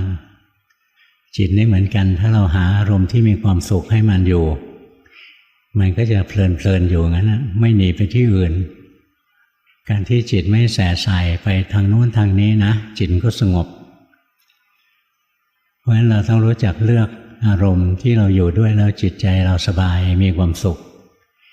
อย่างหลวงพ่อทำอานาปานสตินะจิตใจมีความสุขเพราะฉะนั้นเวลาหลวงพ่อต้องการความสงบหลวงพ่อก็มาหายใจไปเรื่อยๆหายใจเข้าพุทหายใจออกโทไปเพราะชำนาญมาตั้งแต่เด็กทำแล้วใจสบายพอใจสบายใจก็ไม่ดิ้นไปหาความสุขที่อื่นใจก็สงบงั้นหลักของการจะทำสมถะนะอันแรกสำรวจใจตัวเองเราอยู่กับอารมณ์ชนิดไหนแล้วมีความสุขแล้วเราก็อยู่กับอารมณ์นั้นไปอย่าไปกดขี่บังคับจิตนะเหมือนอยากให้เด็กอยู่ในบ้านเอาโซ่ไปล่ามเด็กก็ไม่มีความสุขหรือหมาเราไม่เคยล่ามโซ่นะวันหนึ่งเอาโซ่ไปล่ามมันก็ดิ้นใหญ่เลยจิตของเราก็เหมือนหมาที่ไม่เคยถูกล่ามมันก็ดิ้นถ้าเอาของอร่อยมาล่อมันนะเอาความสุขมาล่อมันให้มันอยู่กับอารมณ์ที่มีความสุขอย่าไปบังคับให้สงบนะนี่เป็นเคล็ดลับอีกตัวหนึ่ง น้อมจิตไปอยู่ในอารมณ์อันเดียวที่มีความสุขอย่างต่อเนื่องถ้ามันเกิดหนีไปที่อื่นรู้เฉยๆแล้วก็กลับมาอยู่กับอารมณ์กรรมฐานของเราต่อไปเวลาทำกรรมฐานแล้วจิตมันหนีไปที่อื่นเนี่ยอย่าไปดึงคืนบางคนเห็นว่าเนี่ยหายใจไปแล้วจิตหนีไปนะไปดึงจิตคืนมาไปดึงมาทำไมจิตไม่ได้มีดวงเดียวจิตที่ฟุ้งซ่านเป็นอกุศลจิตไปหวงมันทำไมรักษามันทำไมโยนมันทิ้งไปเลยรู้สึกเอาใหม่เริ่มต้นนับหนึ่งใหม่กลับมาอยู่กับอารมณ์กรรมฐานอย่าอยากสงบนะตัวนี้สำคัญนะถ้าจะทำสมถะกรรมฐานแล้วเจือความอยากลงไปเนี่ยใจไม่สงบใจมันดิ้นรนมันเหมือนอยากกินของอร่อยอย่างนั้นนะใจมันก็ดิ้นไม่มีความสุขเพราะฉะนั้นถ้าเราจะทำสมถะกรรมฐานนะเราไปดูเราอยู่กับอารมณ์ชนิดไหนแล้วมีความสุขเราก็น้อมจิตไปอยู่กับอารมณ์นั้นแหละสงบก็ช่างไม่สงบก็ช่างทำอย่างนี้นะไม่กี่วันก็สงบแล้วต่อไปชำนาญขึ้นนะนึกอยากทำความสงบเมื่อไหร่ก็สงบเลยนะเรียกว่าเรามีวสีในการทำสมาธิต้องการให้สงบเมื่อไหร่ก็ได้จะออกจากความสงบมาเจริญปัญญาเมื่อไหร่ก็ได้นะต้องชำนิชำนาญค่อยๆฝึกไปแรกๆไม่ชำนาญนะนี่เรื่องของสมถะกรรมฐานนะนี่คือการเรียนปริยัติแล้วนะแต่เป็นปริยัติของนักปฏิบัตินะนี่เราจับหลักให้แม่นๆแล้วเราก็ไปภาวนาหลวงพ่อกว่าจะจับหลักตัวนี้ได้ก็ใช้เวลานะใช้เวลาภาวนานานเป็นปีๆกว่าจะจับหลักได้นี่พอจับหลักได้ภาวนาได้เจริญปัญญาได้พอช่วยตัวเองได้ไม่หลงทางครูบาอาจารย์ท่านบอกว่าช่วยตัวเองได้แล้วก็ไปดูคนอื่นเขาปฏิบัติกันยังไงเพราะว่าพวกที่นั่งสมาธิส่วนใหญ่มันเป็นมิจฉาสมาธิเป็นสมาธิเคร่งเครียดบ้างสมาธิเคลิบเคลิ้มลืมเนื้อลืมตัวบ้างไม่ใช่สมาธิที่จิตใจอยู่กับเนื้อกับตัวทำไมเขาทำไม่ได้สักทีอย่างแรกเลยไม่รู้จักเลือกอารมณ์กรรมฐานที่เหมาะกับตัวเองสังเกตไหมเวลาเราไปเข้าคอร์สเข้าสำนักนั้นสำนักนี้เนี่ยเขาสอนทุกคนเหมือนกันหมดเลยนั่งก็นั่งเหมือนกันเดินก็เดินเหมือนกันนะ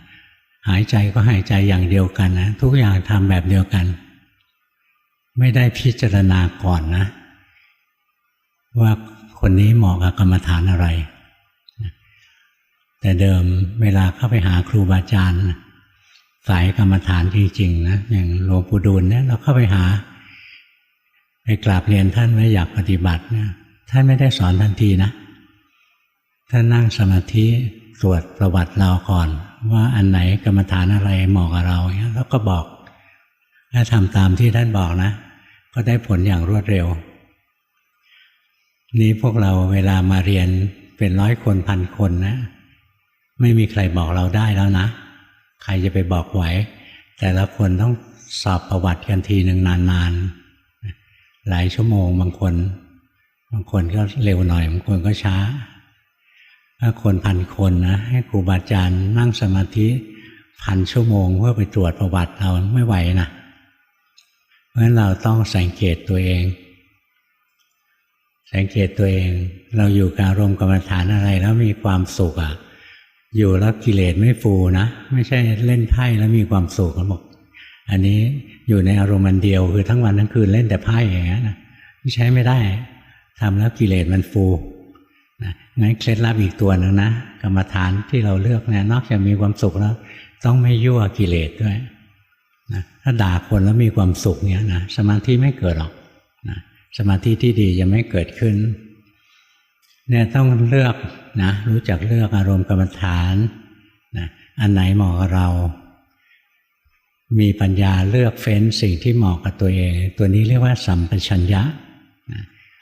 ได้ยินสติสัมปชัญญะนะสติยังเข้าใจง่ายสัมปชัญญะประณีตเป็นเรื่องของปัญญานี่พอเราได้อารมณ์ที่ถูกใจแล้ว อยู่แล้วมีความสุขเราก็น้อมจิตไปอยู่กับอารมณ์นั้นหลวงพ่อใช้คำว่าน้อมไม่ได้บังคับนะ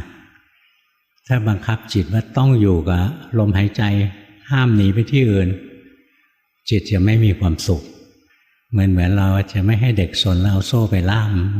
จะไม่ให้หมาวิ่งออกไปก็เอาโซ่ไปผูกอะไรเงี้ยมันไม่มีความสุขมันก็ไม่สงบนี่เป็นเคล็ดลับนะในการทำสมถะแล้ววิปัสสนาทำยังไงบอกแล้วสมถะนะใช้อารมณ์อะไรก็ได้อารมณ์บัญญัติคือเรื่องราวที่เราคิดก็ได้อารมณ์รูปธรรมก็ได้อารมณ์ที่เป็นนามธรรมก็ได้อารมณ์นามธรรมอย่างแผ่เมตตาไปเรื่อยๆนะแผ่เมตตาเรื่อยๆแผ่สัตว์ทั้งหลายจงเป็นสุขทีแรกก็มีคำพูดประกอบต่อไปจิตมันแผ่รัศมีออกไปแผ่ความรู้สึกเมตตาออกไปนะเนี่ยการแผ่เมตตานะใช้นามธรรมเป็นอารมณ์กรรมฐานส่วนนิพพานพวกเราไม่เป็นยังไม่ได้วิปัสสนานะใช้อารมณ์บัญญัติไม่ได้วิปัสสนานะคือการเรียนรู้ความจริงของตัวเองสิ่งที่เป็นตัวเองอย่างแท้จริงก็คือกายกับใจคือรูปธรรมนามธรรมที่ประกอบกันขึ้นมาเป็นสิ่งที่เรียกว่าตัวเรานะกายกับใจนี่เองเพราะฉะนั้นจะเรียนวิปัสสนานะใช้อารมณ์บัญญัติไม่ได้ขืนใช้อารมณ์บัญญัติแล้วนั่งดูตัวเองนั่งคิดไปเรื่อยไม่เห็นความจริงอารมณ์บัญญัติมันเหมือนความฝันไม่ใช่ความจริงเราต้องใช้อารมณ์ปรมัตถ์อารมณ์ที่มีจริงคือรูปธรรมนามธรรมใช้นิพพานทำวิปัสสนาไม่ได้นะเพราะตรงนิพพานเนี้ยจิตไม่มีงานทำอะไรจิตถึงเข้าไปอยู่กับพระนิพพานนะส่วนอุปัสสมานุสติเนี่ยน้อมจิตระลึกถึงความสงบนะถ้าเป็นปุถุชนก็คิดถึงแค่ความสงบนะถ้าเป็นพระยะบุคคลคิดถึงความสงบก็จะเข้าไปถึงนิพพานได้ปุถุชนทำไม่ได้นะนี้เวลาเราจะทำวิปัสสนานะนั่งท่องพุทโธพุทโธนั่งพิจารณาร่างกายเป็นปฏิกูณอสุภะอะไรอย่างเงี้ยไม่ใช่วิปัสสนานะหลวงพ่อพุธบอกวิปัสสนาเริ่มเมื่อหมดความคิดหมดความคิดเหลือแต่การเห็นความจริงของรูปนามกายใจนะเพราะฉะนั้นอันแรกเลยในการทำวิปัสสนาใช้อารมณ์ปรมัตถ์นะเช่นกายร่างกายของเราเนี่ยมีจริงใช้เวทนาความรู้สึกสุขทุกข์ที่เกิดขึ้นนะในกายในใจนี่เป็นของมีจริงใช้สังขารคือความปรุงดีปรุงชั่วนะเช่นใจเราเกิดศรัทธาเกิดวิริยะนะเกิดสติเกิดปัญญาอะไรเนี่ยนะนี่เป็นฝ่ายดีนะฝ่ายกลางนะอย่างสมาธิเนี่ยเกิดร่วมกับกุศลก็ได้เกิดร่วมกับอกุศลก็ได้นะนี่ตัวจิตโดยตัวของมันเองไม่เป็นบุญไม่เป็นบาปนะเนี่ยฝึกกายเวทนาจิตนะตรงที่จิตนะยังแยกนะจิตจริงๆคือจิตสังขารจิตสังขารคือตัวปรุงดีปรุงชั่วจิตคือธรรมชาติที่รู้อารมณ์ไม่ได้ดีไม่ได้ชั่วโดยตัวเองมันดีเพราะสิ่งที่ดีมาประกอบมันชั่วเพราะสิ่งที่ชั่วมาประกอบเนี่ยค่อยๆฝึกนะมันจะค่อยละเอียดเข้าไปคนไหนเริ่มต้นใหม่แนะนำเลยดูของง่าย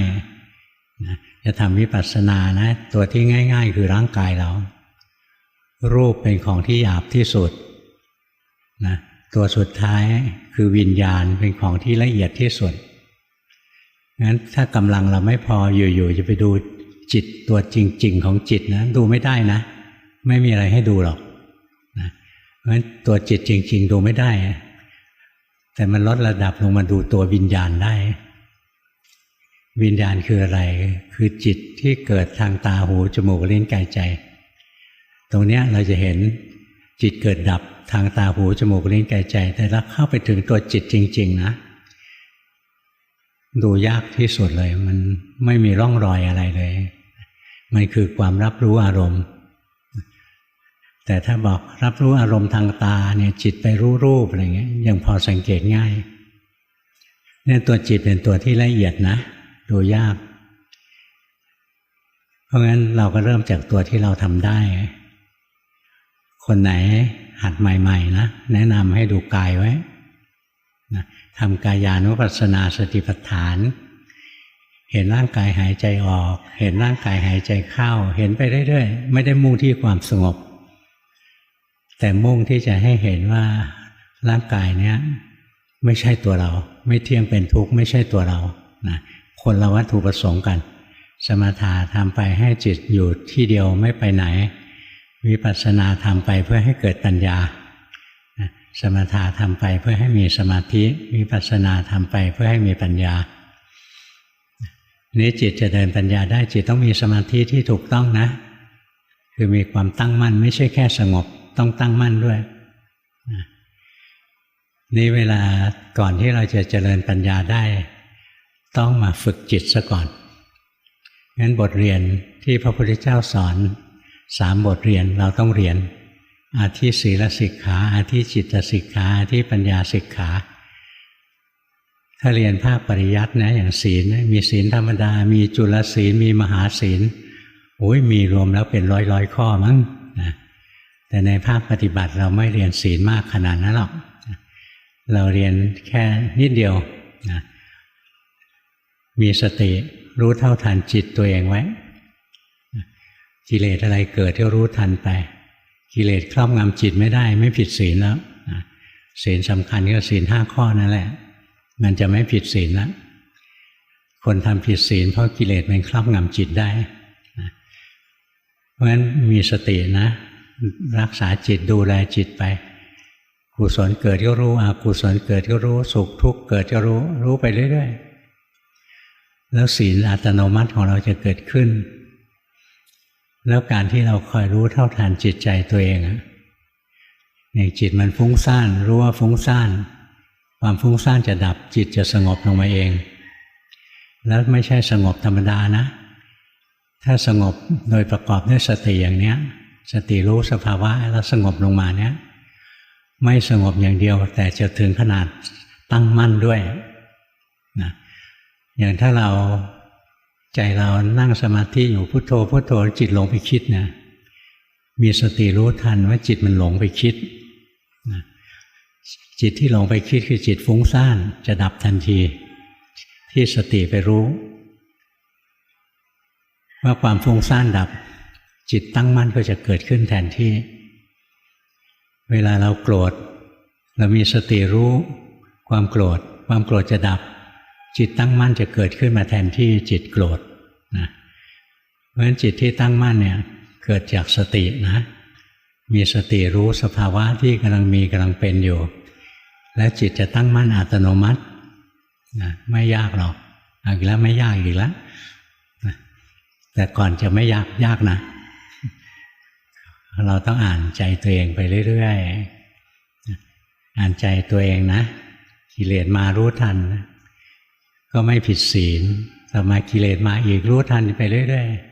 ๆมันก็เห็นนี่กิเลสกับจิตคนละอันกันกิเลสมาแล้วก็ดับไปนะจิตก็ตั้งมั่นขึ้นมาเนี่ยเรียกว่าเราเรียนรู้จิตแล้วเราก็ได้สมาธิที่ถูกต้องขึ้นมาเมื่อเรามีสมาธิที่ถูกต้องก็ถึงบทเรียนที่3คือปัญญาสิกขาอธิปัญญาสิกขาเรียนรู้ความจริงของรูปนามกายใจถ้าจิตตั้งมั่นมันจะเห็นนะขันธ์5มันจะแยกตัวออกเราไม่ต้องพยายามแยกเลยถ้าจิตเราตั้งมั่นจริงขันธ์5มันแยกอยู่แล้วแต่ความหลงผิดของเราไปรวบเอาขันธ์5มาเป็นก้อนเดียวกันแล้วก็เชื่ออย่างแน่นแฟ้นว่านี่คือตัวเรานะแต่พอจิตเราตั้งมั่นไม่หลงไปในโลกของความคิดปรุงแต่งเราจะเห็นนะสติระลึกรู้ขันธ์ไหนขันธ์นั้นก็มีแต่ไตรลักษณ์ไม่มีตัวเราไม่มีของเรานะนี่คือขั้นการเจริญปัญญานะคือดูความเป็นไตรลักษณ์ของรูปนามกายใจ เห็นไหมไม่ได้ไปดูไตรลักษณ์ของพระนิพพานเพราะอะไรนิพพานไม่มีไตรลักษณ์นิพพานมีแต่เอกลักษณ์นะไม่มีไตรลักษณ์ไตรลักษณ์ก็ไม่เที่ยงเป็นทุกข์เป็นอนัตตาในขณะที่นิพพานนั้นเที่ยงเป็นบรมสุขแต่ก็เป็นอนัตตามันไม่มีความแปรปรวนให้ดูเป็นหนึ่งไม่มีคู่นิพพานเป็นหนึ่งไม่มีสองนะสภาวะทั้งหลายที่เราเรียนทำวิปัสสนาเนี่ยล้วนแต่เป็นสภาวะที่มีคู่ทั้งสุขกับทุกข์คู่กันดีกับชั่วคู่กันหายใจออกกับหายใจเข้าคู่กันยืนเดินนั่งนอนนี่เป็นเซตหนึ่งถือว่าเป็นคู่กันเพราะฉะนั้นการเรียนกรรมฐานทำวิปัสสนาเนี่ยเราเรียนจากสิ่งที่เป็นคู่นะนิพพานไม่มีคู่นิพพานไม่มีอะไรเข้าคู่ได้เลยเพราะฉะนั้นไม่มีการแสดงให้เราเห็นว่าไม่เที่ยงสิ่งที่ไม่เที่ยงคือมันพลิกกลับไปกลับมาใจเราเดี๋ยวก็สุขเดี๋ยวก็ทุกข์เดี๋ยวก็สุขเดี๋ยวก็ทุกข์พลิกไปพลิกมาเดี๋ยวก็ดีเดี๋ยวก็ชั่วเดี๋ยวก็โกรธเดี๋ยวก็ไม่โกรธเดี๋ยวก็โลภเดี๋ยวก็ไม่โลภเดี๋ยวก็หลงเดี๋ยวก็ไม่หลงพลิกไปพลิกมาดูอันใดหนึ่งคู่ใดคู่หนึ่งก็พอเอาคู่ที่เราเห็นบ่อยๆนะอย่างหลวงพ่อตอนดูจิตทีแรกก็เห็นนะจิตเดี๋ยวก็สุขเดี๋ยวก็ทุกข์เดี๋ยวก็ดีเดี๋ยวก็ร้ายอะไรเงี้ยดูไปเรื่อยๆนะก็จะเห็นนะจิตเดี๋ยวก็หลงไปปรุงแต่งอย่างโน้นอย่างนี้เดี๋ยวก็รู้สึกไม่หลงเหลือแค่หลงกับไม่หลงนะละเอียดเข้าไปเรื่อย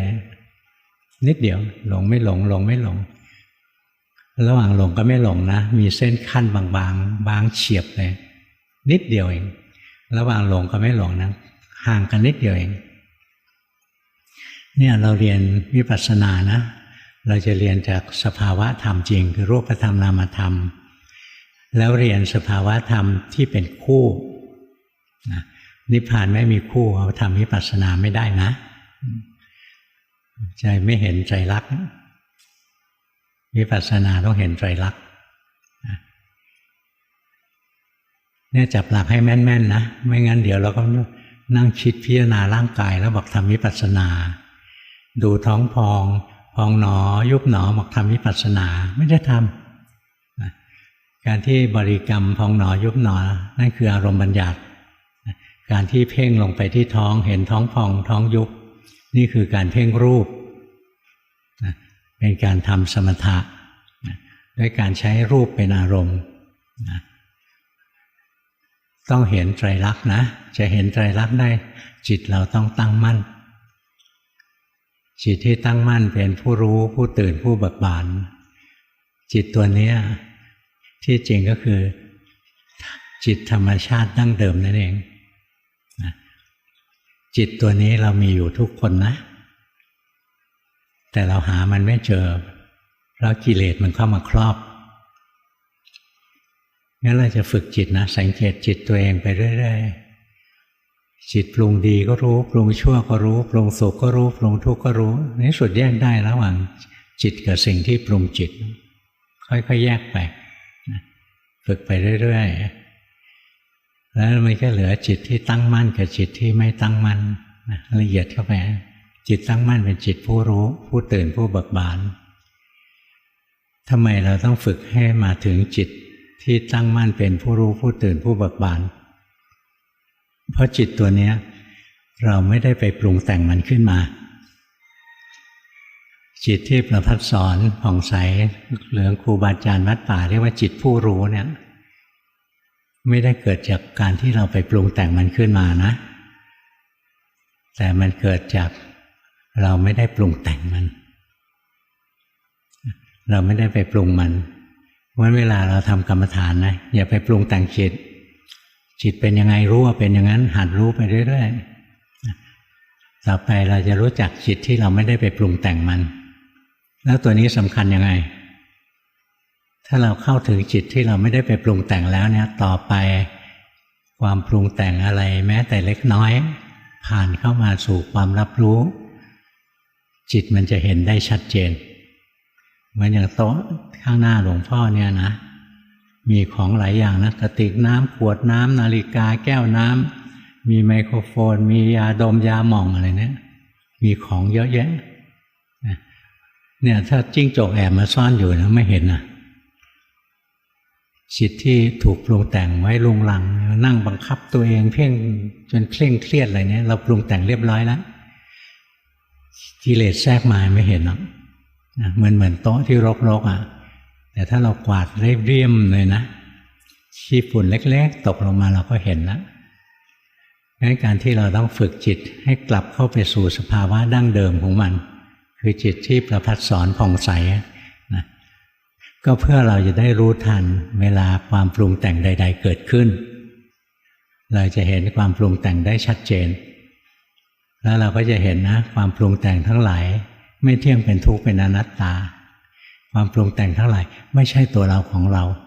นะแล้วต่อไปเห็นอีกจิตเองก็เหมือนกันจิตเองก็ยังตกอยู่ในภาวะของความปรุงแต่งเดี๋ยวก็เป็นจิตที่รู้เดี๋ยวก็เป็นจิตที่หลงนะเดี๋ยวก็ไม่เที่ยงนะมันเดี๋ยวก็รู้เดี๋ยวก็หลงนะมันไม่เที่ยงเดี๋ยวก็ไปดูรูปเดี๋ยวก็ไปฟังเสียงเดี๋ยวไปดมกลิ่นไปลิ้มรสไปรู้สัมผัสทางกายไปคิดนึกทางใจอะไรเราเลือกไม่ได้เราเลือกไม่ได้นะว่าต่อไปนี้จงเห็นอย่าได้ยินเลือกไม่ได้จิตมันเลือกของมันเองว่าต่อไปนี้มันจะมองเห็นรูปหรือมันจะได้ยินเสียงหรือมันจะได้กลิ่นหรือมันจะรู้รสหรือมันจะรู้สัมผัสทางกายหรือมันจะรู้อารมณ์ทางใจนะเราเลือกไม่ได้เนี่ยค่อยๆดูไปเรื่อยนะฝึกไปเรื่อยๆเห็น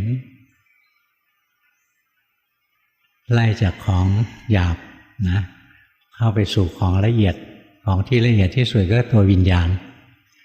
วิญญาณก็คือจิตที่มันไปเกิดดับทางตาหูจมูกลิ้นกายใจสุดท้ายนะฝึกเรื่อยๆนะมันจะไปเจอจิตอีกชนิดหนึ่งนะจิตที่รับรู้อารมณ์ทางตาโดยไม่ไหลไปทางตาจิตที่รับรู้อารมณ์ทางหูโดยไม่ไหลไปที่หูจิตที่รู้อารมณ์ทางใจโดยไม่ไหลไปอยู่ในโลกภายในของจิตใจเป็นจิตที่ไม่มีการไปไม่มีการมาไม่มีจุดไม่มีดวงไม่มีขอบเขตไม่มีที่ตั้งจิตพวกเรายังมีขอบมีเขตอยู่นะเราถึงชอบเรียกว่าเป็นดวงรู้สึกไหมจิตของเราความรับรู้ของเรามีขอบเขตมีแอเรียอยู่มีขอบเขตอยู่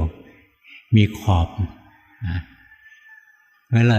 นี่หนึ่งดวงนี่หนึ่งดวงพอเราพ้นจากสภาวะอันนี้ไปแล้วนะจิตไม่มีขอบเขตนะเมื่อจิตไม่มีขอบเขตจิตก็ไม่มีเป็นดวงหรอกเมื่อจิตไม่มีขอบเขตจิตก็ไม่ต้องวิ่งไปวิ่งมานะค่อยฝึกนะค่อยฝึกไปแล้ววันหนึ่งมาตอบโจทย์เมื่อที่หลวงพ่อสอนเนี่ยจริงหรือไม่จริงอย่าเชื่อนะเชื่อแล้วโง่เอาไปลองทำดูธรรมะของพระพุทธเจ้าไม่ใช่ธรรมะโฆษณาชวนเชื่อแต่เป็นธรรมะที่เชิญชวนให้ลองดูนะมีในบทธรรมคุณนะมีอยู่คำหนึ่งนะพึงกล่าวกับผู้อื่นว่ามาลองดูเถิด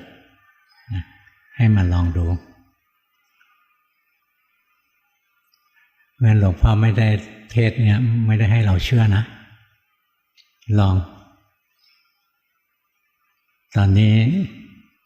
พวกเราจำนวนมากนะที่เข้าใจสิ่งที่หลวงพ่อบอกนะมาเป็นลำดับอ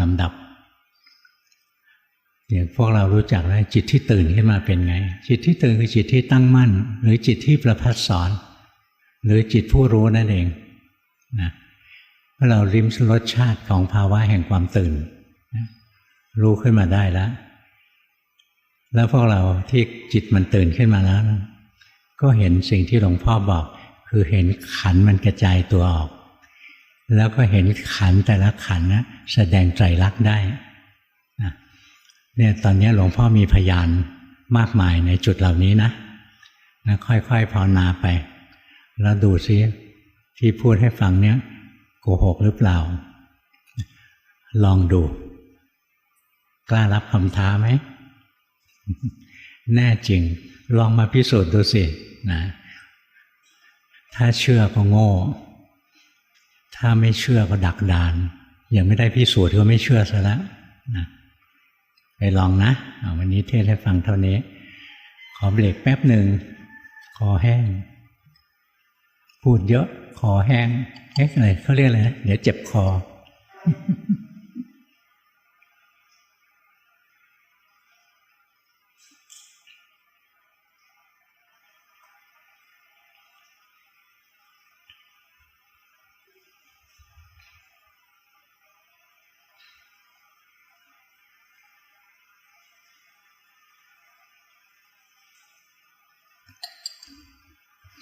พวกที่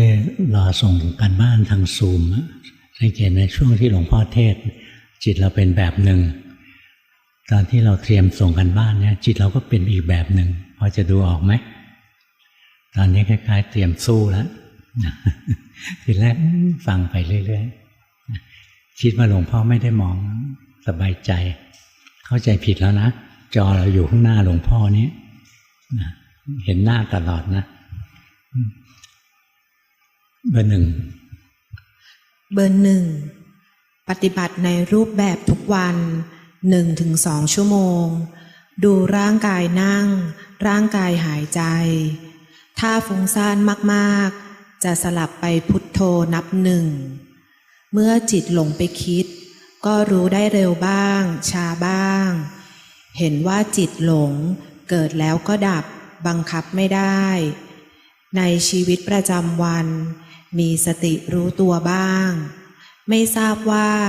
จิตถึงฐานหรือไม่ครับถึงนะภาวนาเก่งขันก็แยกได้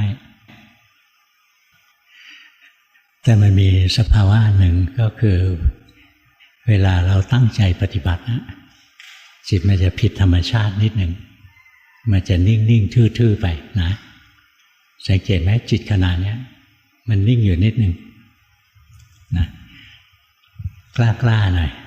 ปล่อยให้มันทำงานแล้วมีสติตามรู้สังเกตไหมจิตเราอยู่ข้างนอกนิดหนึ่งตัวนี้ดูออกไหมถ้าดูออกไม่ใช่ปัญหาจิตไปอยู่ข้างนอกก็รู้ว่าอยู่ข้างนอกนะไม่ต้องดึงนะแล้วเราก็เห็นนะมันเกิดแล้วก็ดับจิตมันจะตั้งมั่นจะถึงฐานจริงๆเนี่ยตอนนี้มันวิ่งอยู่รอบๆฐานพอเห็นใช่ไหมถ้าเห็นก็ใช้ได้แล้วดีนะที่ทำอยู่รู้อย่างที่มันเป็นไม่ไปแทรกแซงมันแล้วเราก็จะเห็นพฤติกรรมตัวจริงของมันจิตไหลไปเห็นไหมไหลไปคิดนะเนี่ยรู้ไปเรื่อยๆรู้ไปทีละช็อตทีละช็อตรู้ถึงช่วงหนึ่งจิตหมดแรงกลับมาทำสมถะใหม่นะทำได้ดีนะไปทำอีกเบอร์สองจิตไปดูอวัยวะภายในร่างกายตกใจกลัวว่าไม่มีอะไรเป็นเรามันเคว้งคว้างกลัวตายนอนไม่หลับเหมือนสติจะแตกต้องทานยานอนหลับหลายเดือนตอนนี้อาการคลายลงบ้างเคยเห็นสันตติขาดตอนนี้เสื่อมต้องใช้ความพยายามมากแต่ก็เห็นไตรลักษณ์ได้บ้างฟังธรรมและภาวนาทุกวันไม่ขาดขอคำชี้แนะค่ะทำได้ดีนะมันเสื่อมก็ช่างมันเราทำของเราทุกวันเราไม่ได้ทำเอาดีอะไรหรอกเราจะเรียนรู้ตัวเองไปเรื่อยๆที่ฝึกอยู่ดีนะแต่ว่าความรักตัวตนนั้นมันรุนแรงพอมันเริ่มไปเห็นว่าตัวเราไม่มีมันตกใจบางคนกลัวเลยนะคนตกใจบางคนรู้สึกเบื่อเซ็งไปเลยห่อเหี่ยวมันเบื่อรู้ว่าเบื่อมันตกใจรู้ว่าตกใจมันห่อเหี่ยวรู้ว่าห่อเหี่ยวสิ่งเหล่านี้ก็ยังไม่ใช่จิตไป เป็นแค่ความรู้สึกนะ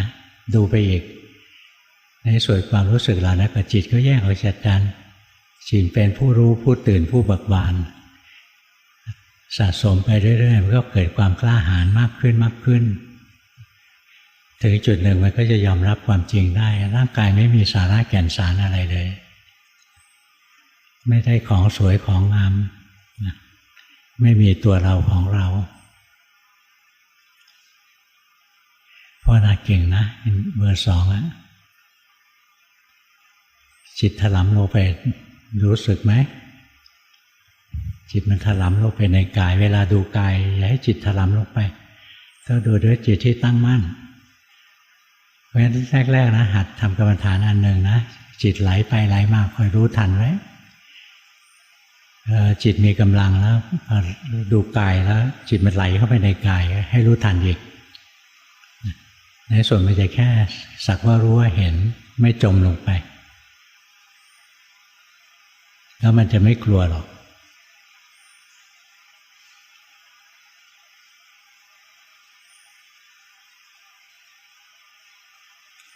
เห็นไหมตัวนี้จิตถลำลงไปแล้วหัดดูนะให้รู้สภาวะรู้จักตัวนี้ไว้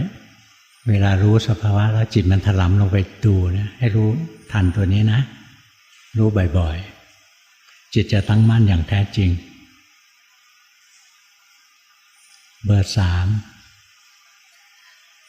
3สภาวะจิตเปลี่ยนไปจากเดิมไม่เหมือนที่ปฏิบัติในช่วงปีแรก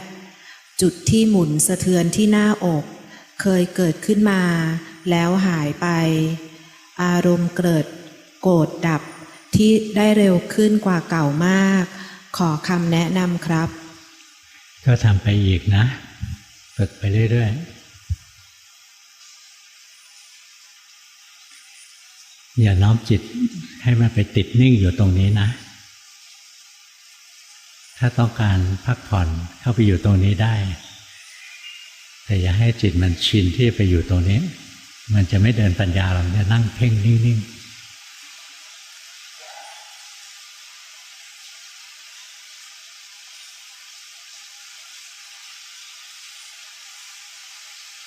ตรงนี้เราประคองจิตอยู่นิดหนึ่งนะถ้ารู้ก็ใช้ได้แล้วล่ะการปฏิบัติดีหรือไม่ดีอยู่ที่รู้หรือไม่รู้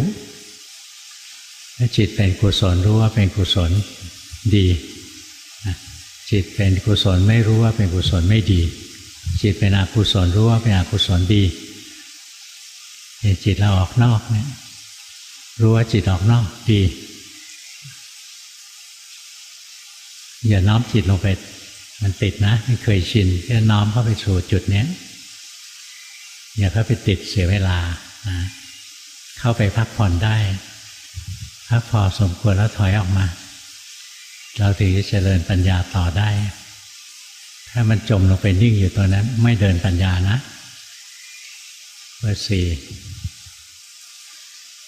ร์4ชอบนั่งสมาธิแบบหลับตา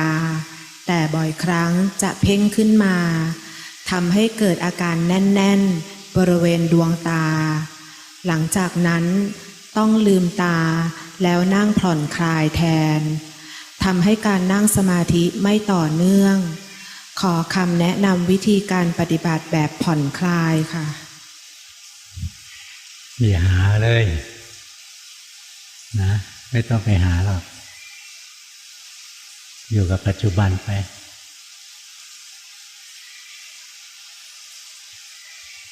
แนะนำนะรู้สึกกายเยอะๆไปร่างกายเคลื่อนไหวรู้สึกร่างกายเคลื่อนไหวรู้สึกทำตัวนี้ให้เยอะเลยนะจิตเราจะได้มีแรงตั้งมั่นจริงๆเลยตอนนี้มันตั้งได้แวบๆมันไม่ค่อยมีแรงมันยังฟุ้งเก่งไม่รู้สึกร่างกายนะอย่าไปเพ่งนะรู้สึกอย่างเราพยักหน้าอย่างนี้ถ้าพยักหน้าเรารู้สึกนะใจเราจะไม่แน่นแต่ถ้าเราจงใจมันจะแน่นขึ้นมารู้สึกร่างกายที่เคลื่อนไหวรู้สึกเรื่อยๆไปแล้วค่อยมาส่งกันบ้านเพิ่มทีหลัง นะให้พื้นฐานเราแข็งแรงก่อนจะสร้างบ้านสร้างตึกเลยนะรากฐานต้องแข็งแรงถ้าฐานเรายังไม่แข็งแรงเราต่อยอดไปเร็วไปจะเดินปัญญารวดเร็วนะเดี๋ยวตึกพังเบอร์ 5 เบอร์ 5 สวดมนต์แล้วบริกรรมพุทโธจิตยังฟุ้งซ่านใจลอยเห็นโทสะบ่อยรู้ทันบ้างไม่ทันบ้างบางทีก็เพ่งขอคำแนะนำการปฏิบัติต่อค่ะ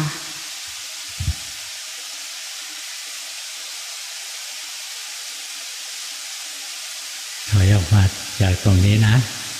เข้าไปอยู่ตรงนี้แล้วสติมันอ่อนเกินไปมันจะเคลิ้มรู้สึกตัวไว้รู้สึกไว้ตัวที่จะทำให้เราไม่เข้าไปติดเคลิ้มข้างในนะรู้สึกกายไว้ดีรู้สึกถอยออกมา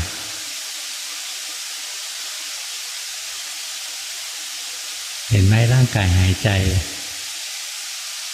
ร่างกายหายใจออกรู้สึกร่างกายหายใจเข้ารู้สึกนะทำบ่อยๆจิตจะได้มีแรงนะอย่างที่ทำน้อมจิตให้ไปนิ่งอย่างนั้นนะมันซึมเดี๋ยวมันโมหะครอบนะจะหลับเอาร่างกายเคลื่อนไหวรู้สึกไว้หางานทำกวาดบ้านถูบ้านอะไรเงี้ยเห็นร่างกายมันทำงานไป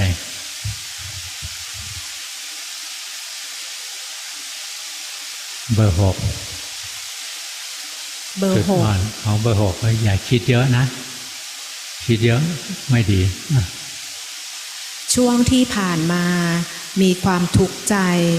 เห็นกิเลสในใจหลายอย่างโดยเฉพาะความอยากที่ทำเพื่อตอบสนองตัวตนหลังจากเดินจงกรมวันละ 2-3 ชั่วโมงเริ่มรู้ทันความยินดียินร้ายเป็นกลางกับความปรุงแต่งในใจมากขึ้นขอคำชี้แนะค่ะ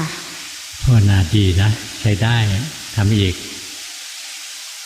ฝึกไปเรื่อยๆแต่อย่าไปสั่งให้จิตมันนิ่งนะอย่าไปกดมันไว้ให้มันทำงานไปจุดอ่อนของเราคือขี้สงสัยมากไปนิดนึงเพราะฉะนั้นถ้าเวลาภาวนาสงสัยขึ้นมาให้รู้ว่าสงสัยให้รู้ว่ากำลังสงสัยอยู่รู้ไปอย่างนี้เลยไม่ต้องหาคำตอบกล้าหน่อยถ้ามัวแต่หาคำตอบจะไปคิดไม่เลิกเบอร์ 7เบอร์ 6เก่งนะใช้ได้เบอร์ 7ในชีวิตประจำวันเริ่มเห็นความปรุงแต่งอัตโนมัติเห็นมันผุดขึ้นเองทั้งทิฏฐิมานะปรามาสครูบาอาจารย์เกิดกามราคะที่ไม่คิดว่าตัวเองจะเป็นเห็นปรุงเป็นคนดีเริ่มห่างจากโลกแต่ดูร่างกายยังเห็นร่างกายมีเราน้ำตาไหลเมื่อระลึกถึงพระรัตนตรัยเริ่มเห็นทางเดินชัดเจนไม่ทราบว่าต้องพยายามพิจารณากายหรือไม่ครับ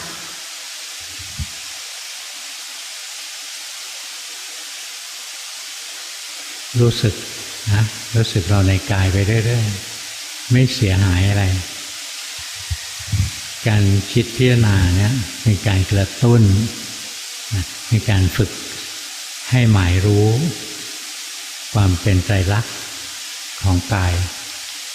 เพราะฉะนั้นตัวการคิดพิจารณายังไม่ได้เป็นวิปัสสนานะมันกระตุ้นสัญญาฝึกสัญญาให้หมายรู้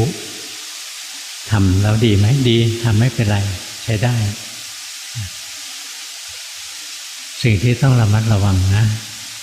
นี่ตัวเซลล์จัดนะระวังตัวนี้นะมันกูเก่งอ่ะกูโน้กูก็เก่งนี่ก็เก่งอะไรเงี้ยนะระวังมันเกิดขึ้นก็คอยรู้ทันมันแล้วก็อย่าให้จิตไปติดนิ่งติดเฉยตอนนี้จิตไปติดนิ่งๆอยู่รู้สึกไหมโอ้เก่งโอ้ต้องอย่างนี้สิออกมาดูโลกอันวิจิตร หลุดราชรถทรงของพระราชาที่คนเขาเข้าไปติดนะแต่ผู้รู้ไม่ติดผู้รู้ก็แค่เห็นรถก็เห็นรถงั้นเราเห็นสภาวะนะอย่าเข้าไปติดใช้ได้นะเบอร์ 7ดีขณะนี้จิตไม่ถึงฐานอยู่นิดหนึ่งเห็นไหมถ้าเห็นแล้วใช้ได้แล้วล่ะจิตถึงฐานก็รู้นะไม่ถึงฐานก็รู้นะแล้วพอละเอียดเข้าไปเนี่ยไม่ต้องดูอะไรเยอะแล้วจิตตั้งมั่นถึงฐานรู้จิตเคลื่อนรู้ตั้งมั่นรู้เคลื่อนรู้นี่ก็เป็นคู่หนึ่งไหมเป็นธรรมคู่มีสองแค่นี้ก็ได้ไม่ต้องเรียนอะไรมากมายแต่ก่อนจะมาตรงนี้ชัดเจนนะไม่จะเห็นอะไรเยอะแยะก็ดูทุกอย่างเป็นไตรลักษณ์ไปจิตหลงแล้วรู้สึกไหมนะมันไหลไปคิดรู้ว่ามันไหลไปไม่ห้ามเพราะห้ามไม่ได้ไปอีกแล้วรู้ไหมมันจะไหลแวบแวบแวบนะดูมันไม่ใช่ตัวเรามันทำงานได้เองนะเราบังคับมันไม่ได้ดูอย่างนี้เรื่อยๆนะดูอนัตตาไว้เราเป็นคนซึ่งมีปัญญามากนะใจมันชอบอนัตตาดูอนัตตาไปเรื่อยๆดูอนิจจังทุกขังไม่สนใจเบอร์ 8เบอร์ 8ปฏิบัติโดยพาจิตคิดให้ลงไตรลักษณ์ไม่รักษาจิตเอาใหม่ใช่หลวงพ่อฟังไม่ออกปฏิบัติโดยพาจิตคิดให้ลงไตรลักษณ์ค่ะอะไรนะให้จิตคิดค่ะอ๋อให้คิดแล้วไงไม่รักษาจิตไม่รักษาจิตค่ะอ๋อไม่รักษาจิตได้ยินว่าไม่รักษาศีลตกใจเลยนึกว่าเป็นลูกศิษย์สำนักประหลาดอะไรไม่รักษาศีลเสียฝนมันดังพ่อเห็นสภาวะวางแต่พอวางปุ๊บก็หลงปั๊บกระทบผัสสะแล้วย้อนมาที่จิตได้บ่อยขึ้นบางครั้งเหมือนรู้แต่ไม่รู้ว่ารู้อะไรแล้วหายไปมีศรัทธาแน่นแฟ้นขึ้น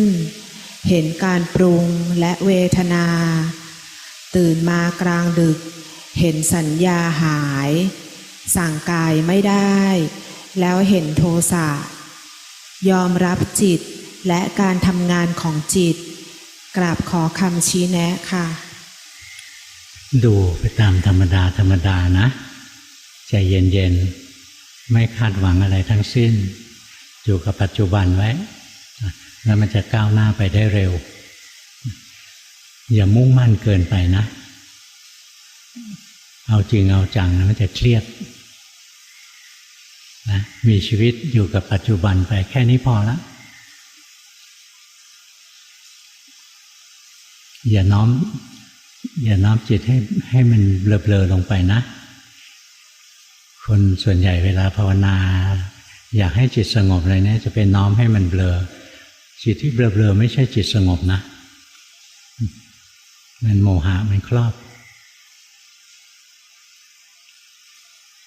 ถอยจิตขึ้นมารู้สึกที่กายเยอะๆนะจิตมันติดในเวลาไปดูข้างในนะมันจะจมลงไปถอยออกมาเห็นไหมร่างกายนั่งอยู่เห็นไหมร่างกายพยักหน้า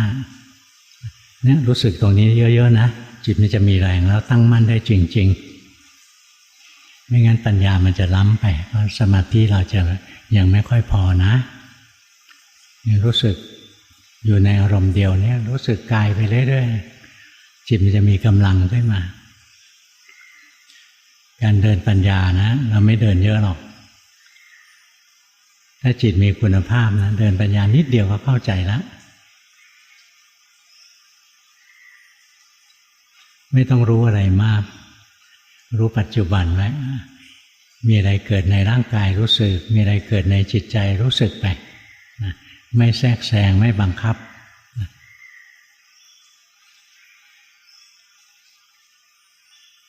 ห็นไหมเราเคยชินที่น้อมลงไปอย่างนี้นะอย่าเข้าไปติดตรงนั้นนะเดี๋ยวไม่ติดแล้วโมหามเข้ามารู้สึกหายใจแรงๆทีสิแล้วถอนใจทีหนึ่งเห็นไหมจิตมันเริ่มเคลื่อนไหวแล้วมันเริ่มเบิกบานขึ้นมาได้แล้วถ้าไปน้อมอย่างนี้ซึมไม่ดีนะรู้สึกไหมรู้สึกทำก็ทำได้นะมันชินจะไปช่องซึมนะรู้สึกก็รู้สึกเป็นนะตื่นได้เนี่ยตรงเนี้ยที่ผิดละจำได้ยังตัวนี้แหละที่ผิดอยู่นะถอยขึ้นมาลืมตาภาวนาก็ได้นะเรายังไม่ชินพอหลับตาปุ๊บจะน้อมเข้าไปหาจุดนั้นทันทีเลยนะอย่าไปติดตรงนั้นนะเสียเวลา